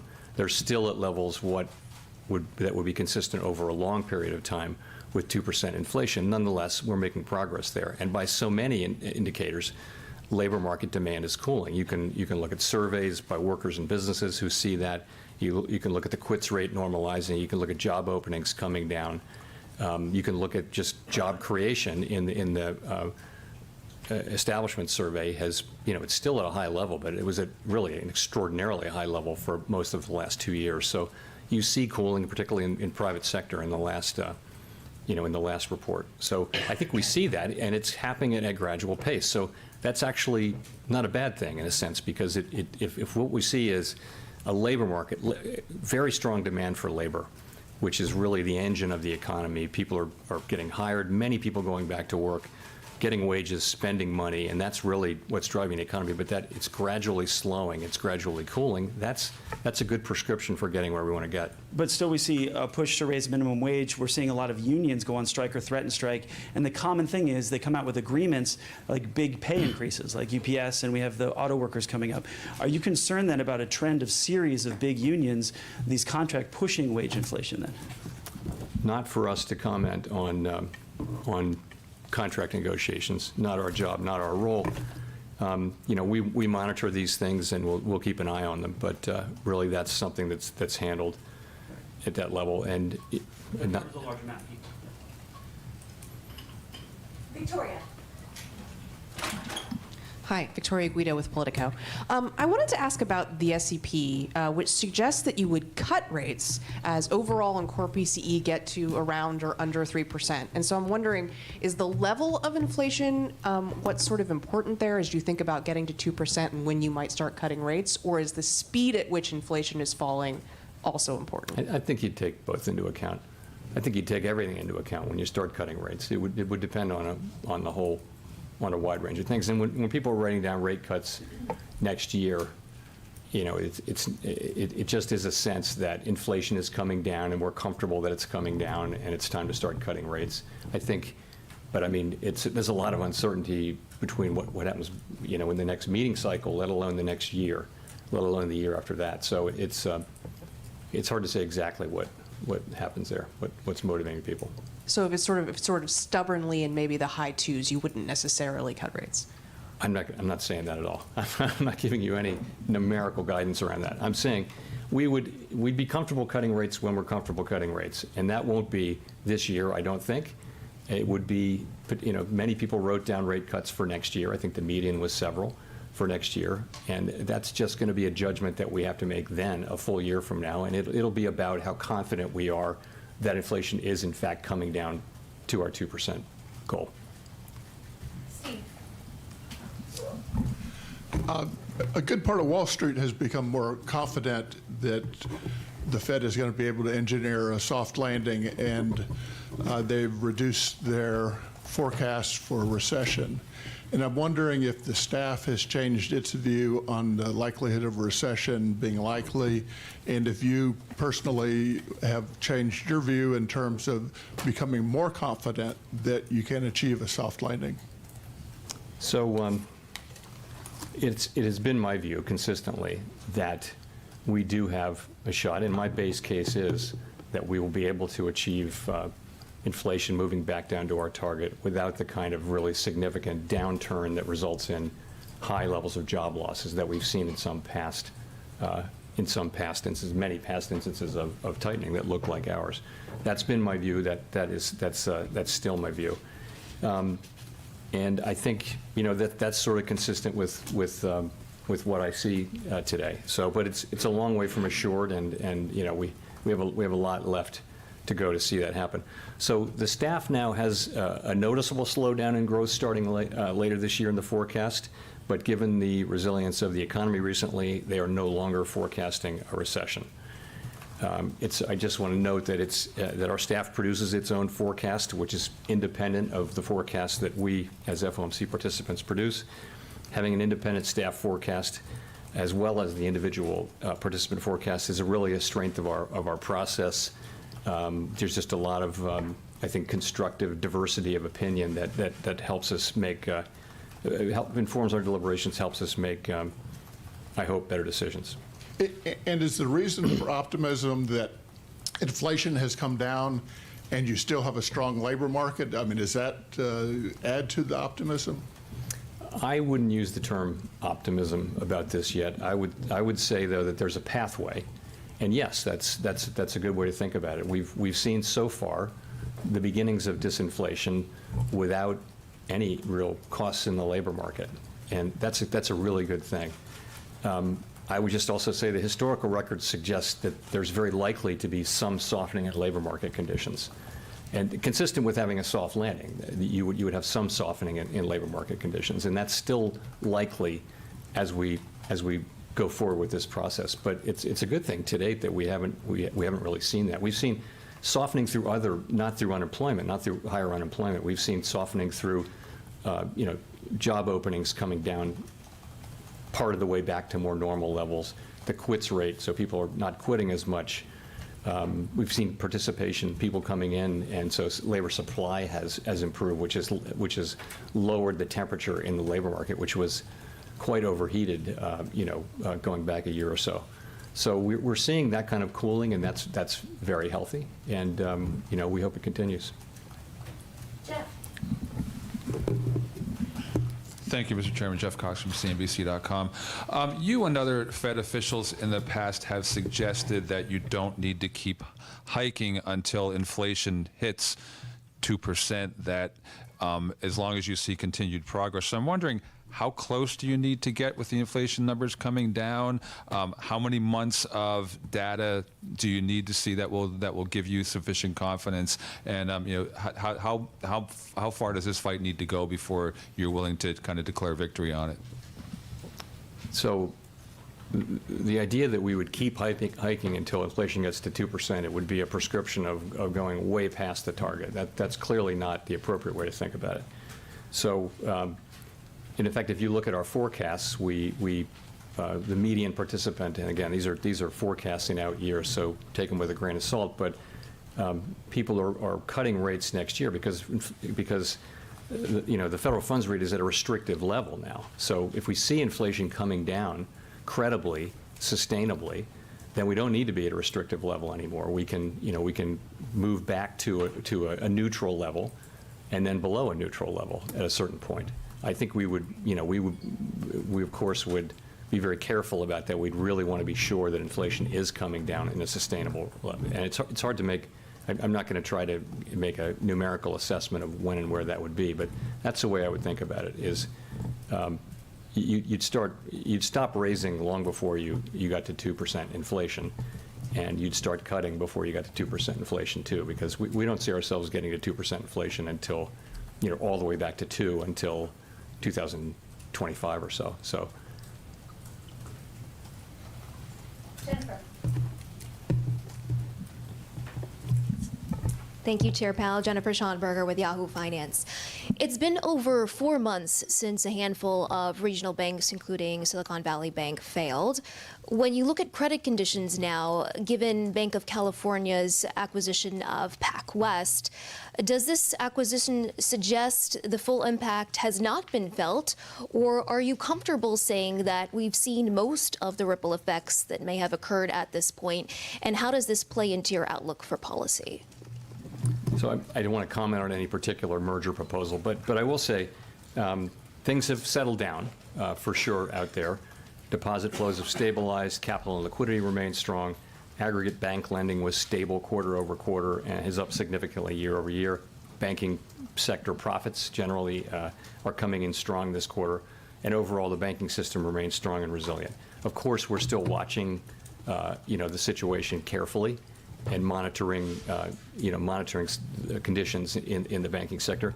In terms of the actual effect on, if you think of a particular set of banks that were affected because of their size and business model and things like that, that were more affected by the turmoil in March than others, it's very hard, as I mentioned, it's very hard to sort of tease out the effects on this very large economy of ours from them tightening. They may be tightening a little bit more, probably are, than other banks. The SLOOS has been telling us for more than a year that banking conditions are tightening. That process is ongoing, and that will restrain economic growth. So I think we have to take a step back from. I can't separate those anymore. I think basically we're just looking at the overall picture, which is one of tightening credit conditions, and that's going to restrain economic activity. It is restraining economic activity. So that's how I would look at it. And how is that informing your outlook for setting policy? So I think that is an expected result of tightening interest rate policy, is that bank credit conditions bank lending conditions would tighten as well. And so the question is it more effective this time because of what happened in May? I just don't think we know that. I think we're looking at the current data in GDP, and we're seeing strong spending, we're seeing a strong economy, and it's made us confident that we can go ahead and raise interest rates now for the third time since the March events. It seems like the economy is weathering this well, but of course we're watching it carefully and expect to continue to do that. Megan. Hi, Chair Powell. Thanks for taking our questions. Megan Casella with Barron's. I wondered on wages if you were at all concerned about any inflationary impact of wages now outpacing inflation, which is likely contributing to the boost in consumer sentiment and the continued strength of the consumer that we've been seeing. Well, wages in excess of inflation means real wages are positive. Again, that's a great thing.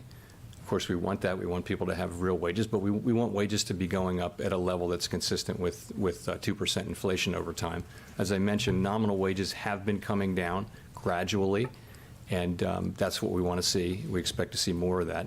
That's just more of what's consistent over a longer period of time.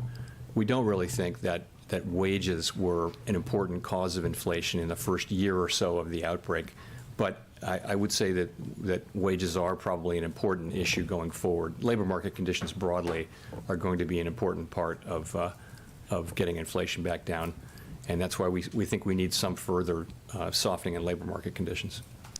This goes sort of to the balance of risks question, but you mentioned at the start how you're keeping an eye on consumer activity and whether there might be some sort of a rebound there. And I'm curious what the Fed's explanation would be to families if further interest rate hikes start to hit the labor market, start to drive that sentiment back down. What's the message there of why you continue to keep rates elevated or to raise them? Well, we have a job assigned to us by Congress to get inflation under control, and we think the single most important thing we can do to benefit those very families, especially families at the lower end of the income spectrum, is to get inflation sustainably under control and restore price stability.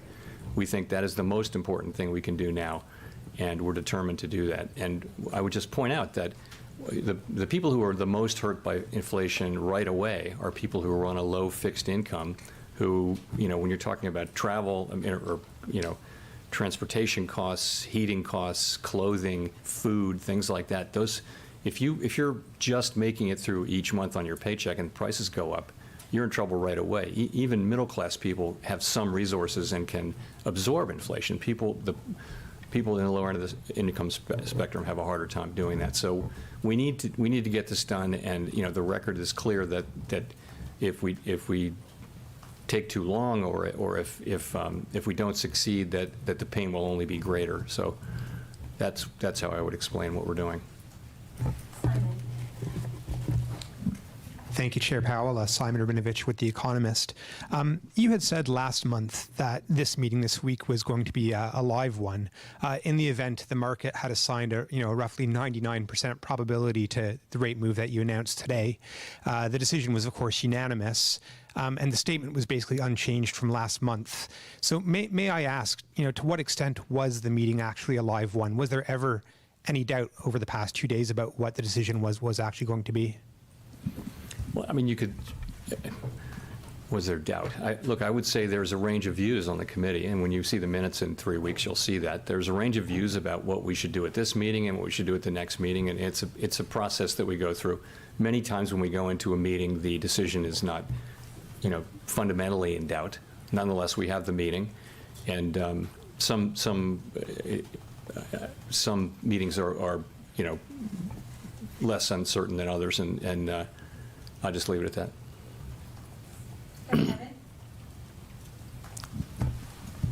Evan Reiser, Market News International. Thank you, Chair Powell. Financial conditions have been loosening at a fairly steady clip in recent weeks, the dollar, the stock market, et cetera. What does that mean for the Fed and being sure that inflation will come down to target?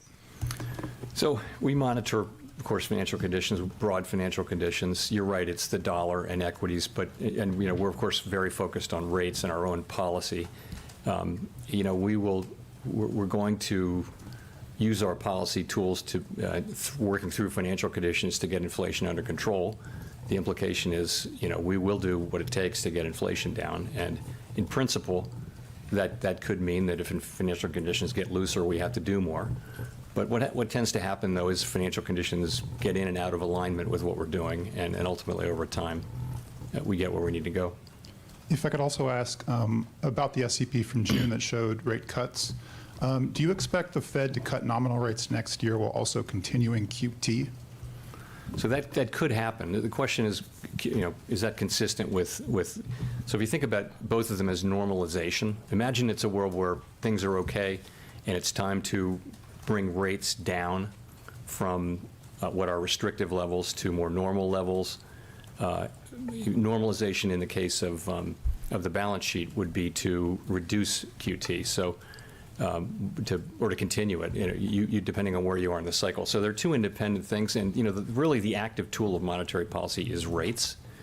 But you can imagine circumstances in which it would be appropriate to have them working in what might be seen to be just different ways, but that wouldn't be the case. Let's go to Kyle. Thanks, Chair Powell. Kyle Campbell with American Banker. I have a question about the discount window. I'm wondering if since the bank failures of the spring, if you've seen signs that banks have taken more steps to be proactive in assuring that they're ready to use that facility if they need to. And if you have any sort of thoughts on whether policies might be appropriate for making sure that banks sort of test regularly to show that they are prepared to use it. Thanks. So that's a very important thing, yes, and yes to both sides of that. Yes, banks are now working to see that they are ready to use the discount window, and we are strongly encouraging them to do that, banks broadly. We did find, as you know, during the events of March, and that that it's a little clunkier. It can be a little clunkier and not as quick as it needs to be sometimes. So why not be in a situation where you're just much more ready in case you need to access the discount window? Let's go to Mark Hamrick. Mr. Chairman, Mark Hamrick with Bankrate. You've talked in the past about getting the housing market back into better balance, excuse me, and also that the market might have bottomed. Where do you see that situation and balance, or lack thereof, right now, particularly with the constrained inventory of existing homes that might otherwise be coming onto market at a time when existing homeowners are reluctant to move? And of course, all of that happening with the 30-year fixed rate mortgage still around 7% on the heels of Fed tightening, and with what you're talking about, tightening industry lending standards. Are we getting closer to balance or farther away? What's your sense?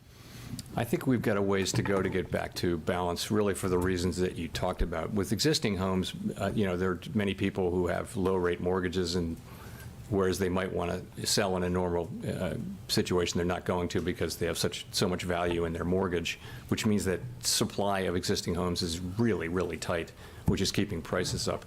On the other hand, there's a lot of supply coming online now, and there are people coming in. A lot of the buyers are first-time buyers coming in at buying it, with these relatively elevated mortgage rates. But I think this will take some time to work through. Hopefully more supply comes online, and we work through it. We're still living through the the aftermath of the pandemic. We'll go to Nancy for the last question. Hi, Chair Powell. Nancy Marshall-Genzer with Marketplace. Russia has pulled out of an agreement allowing shipments of grain, safe passage through the Black Sea, and alternative routes at this point could be closed off. Just wondering, how could that contribute to higher food prices and inflation generally, and how closely are you watching that? We are watching it, of course, very closely. And you're right, the withdrawal from the Black Sea Grain Initiative does raise concerns about global food security, particularly for poorer countries that import a large share of their food. Grain prices did go up on this news, but they remain well below their peaks of last spring. And the moves that we've seen so far, I would say, are not expected to make a significant contribution to U.S. inflation. Of course, we will be watching that situation carefully. So you don't think it would have a big effect on Fed policy at this point? You wouldn't say so looking at what we know now. Thank you. Thanks very much. There it is, everybody. Welcome, Jay. There it is. All right. What just happened, everybody? Welcome, everyone. Don't forget to smash the like button and consider subscribing. My voice back to normal, ready to give you the summary and what we just learned from Chair Powell. What you're seeing on the screen, we got a nice rally of about less than 1%, something that was great. Whatever the pump is, we enjoyed it. But the thing is that in that part of the FOMC, a lot of the people, the investors, were looking into a possible easier phrase when it comes to rate cuts for the federal funds rate that is the highest in 22 years. But he said, no, I'm going to continue till next July. So it's going to be a long time till we get some rate cuts. As he was explaining that, we start to see the red candlesticks in the 15-minute chart, as you're seeing right now on the screen. But you know what the big thing is right here? Nothing happened. We really didn't see much. This, I will consider it to be in the same range for the FOMC price. And it's something that we knew it coming into the FOMC. Guys, the winner of today's poll is no change. Because if you go ahead and come to the 4 hours, basically this is something that everybody was expecting. We did not reach this nice resistance, and we so far in the FOMC didn't even touch 28,000. So it was all expected. Everything here was known by a lot of people. We did have some buys and sells, but it's because of people want to get some money. I'm going to go ahead and end this poll right now. We got a lot of votes, so thank you so very much. No change won, basically. We are following the price channel right here of July. So about a couple days ago, basically. So what's gonna end up happening, and this is what occurred in the previous FOMC meetings, is that we need to give it a couple of days. We still are waiting for the Fed minutes in a couple, 3 weeks or so. So we got another CPI reading. So here's the deal. He said that for the next September FOMC meeting, we're going to have 2 more CPI datas, more jobs reports, more GDP reports. There's going to be a lot more things to go over, guys. And that is going to be great to determine whether he's going to do a pause or not. He's not doing a federal funds rate cut. That's one thing he said. There it is. Now you can see it a little bit better.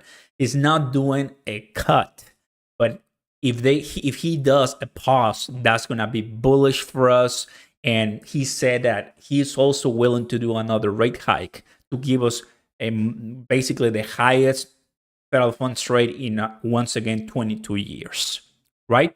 that's a bear flag, no price channel. So did they raise? Yes, they rose 25 basis points. Trade sideways. Yes, basically that is what we saw. It does seem like a bearish pattern, which, like I've said, it's actually not bad. The reason why is because we still have our bottom of the price channel once you start the 2023 level, and right here at $28,000. If we go ahead and go back to that price, like I've showed you here, it's going to be the beginning of another rise as we've been seeing it, right? We're very close. We're very close to the $28,000. If we go down to that level, it can be the first one, second one, third one, and then the fourth one. It's probably coming really soon. That could trigger a nice rally once again to the 35, 36, and even $40,000 Bitcoin. So today's FOMC meeting, everything as expected. We got some nice rally, but in reality, I think we will need to wait a little bit longer for more. The price looked good, everybody. XRP did a little bit better. Stellar did a little bit better. Solana did nice. So guys, I think you guys really enjoyed that with me. That's all for today, everybody. We got a 2 hours live on the dot. Don't forget to smash the like button, everybody. Consider subscribing. Welcome and thank you so very much for staying with Oscar Ramos. To all of you coming in, to all my members, mommy, what is going on? To all the members and everybody here watching. Hope you enjoyed the meeting. It was good. Till the next one, September or so. So should be fine, everyone. I think it's gonna be awesome that now we have more CPI readings, that if core inflation from 4.8 goes to 3% in 2 months, he might just do a pause. He's not going to do a cut, but he might just do a pause. And that is going to be bullish. But if core inflation remains at 4%, or close to 4%, low 4%, then we might see another rate hike. That's actually a very well-educated guess. We need to be under 4%, like 3.8, 3.7, 3.9, and that will be really bullish. Still high, still not 2%, but that'll be really good. Thanks, everybody, for watching. Ignacio, the one, and more. My pleasure. You have a great one, and blessings to all of you. Peace. Let's go, everybody. 2 hours. That was delicious. Let's go and relax. Catch you later, fam. Cheers.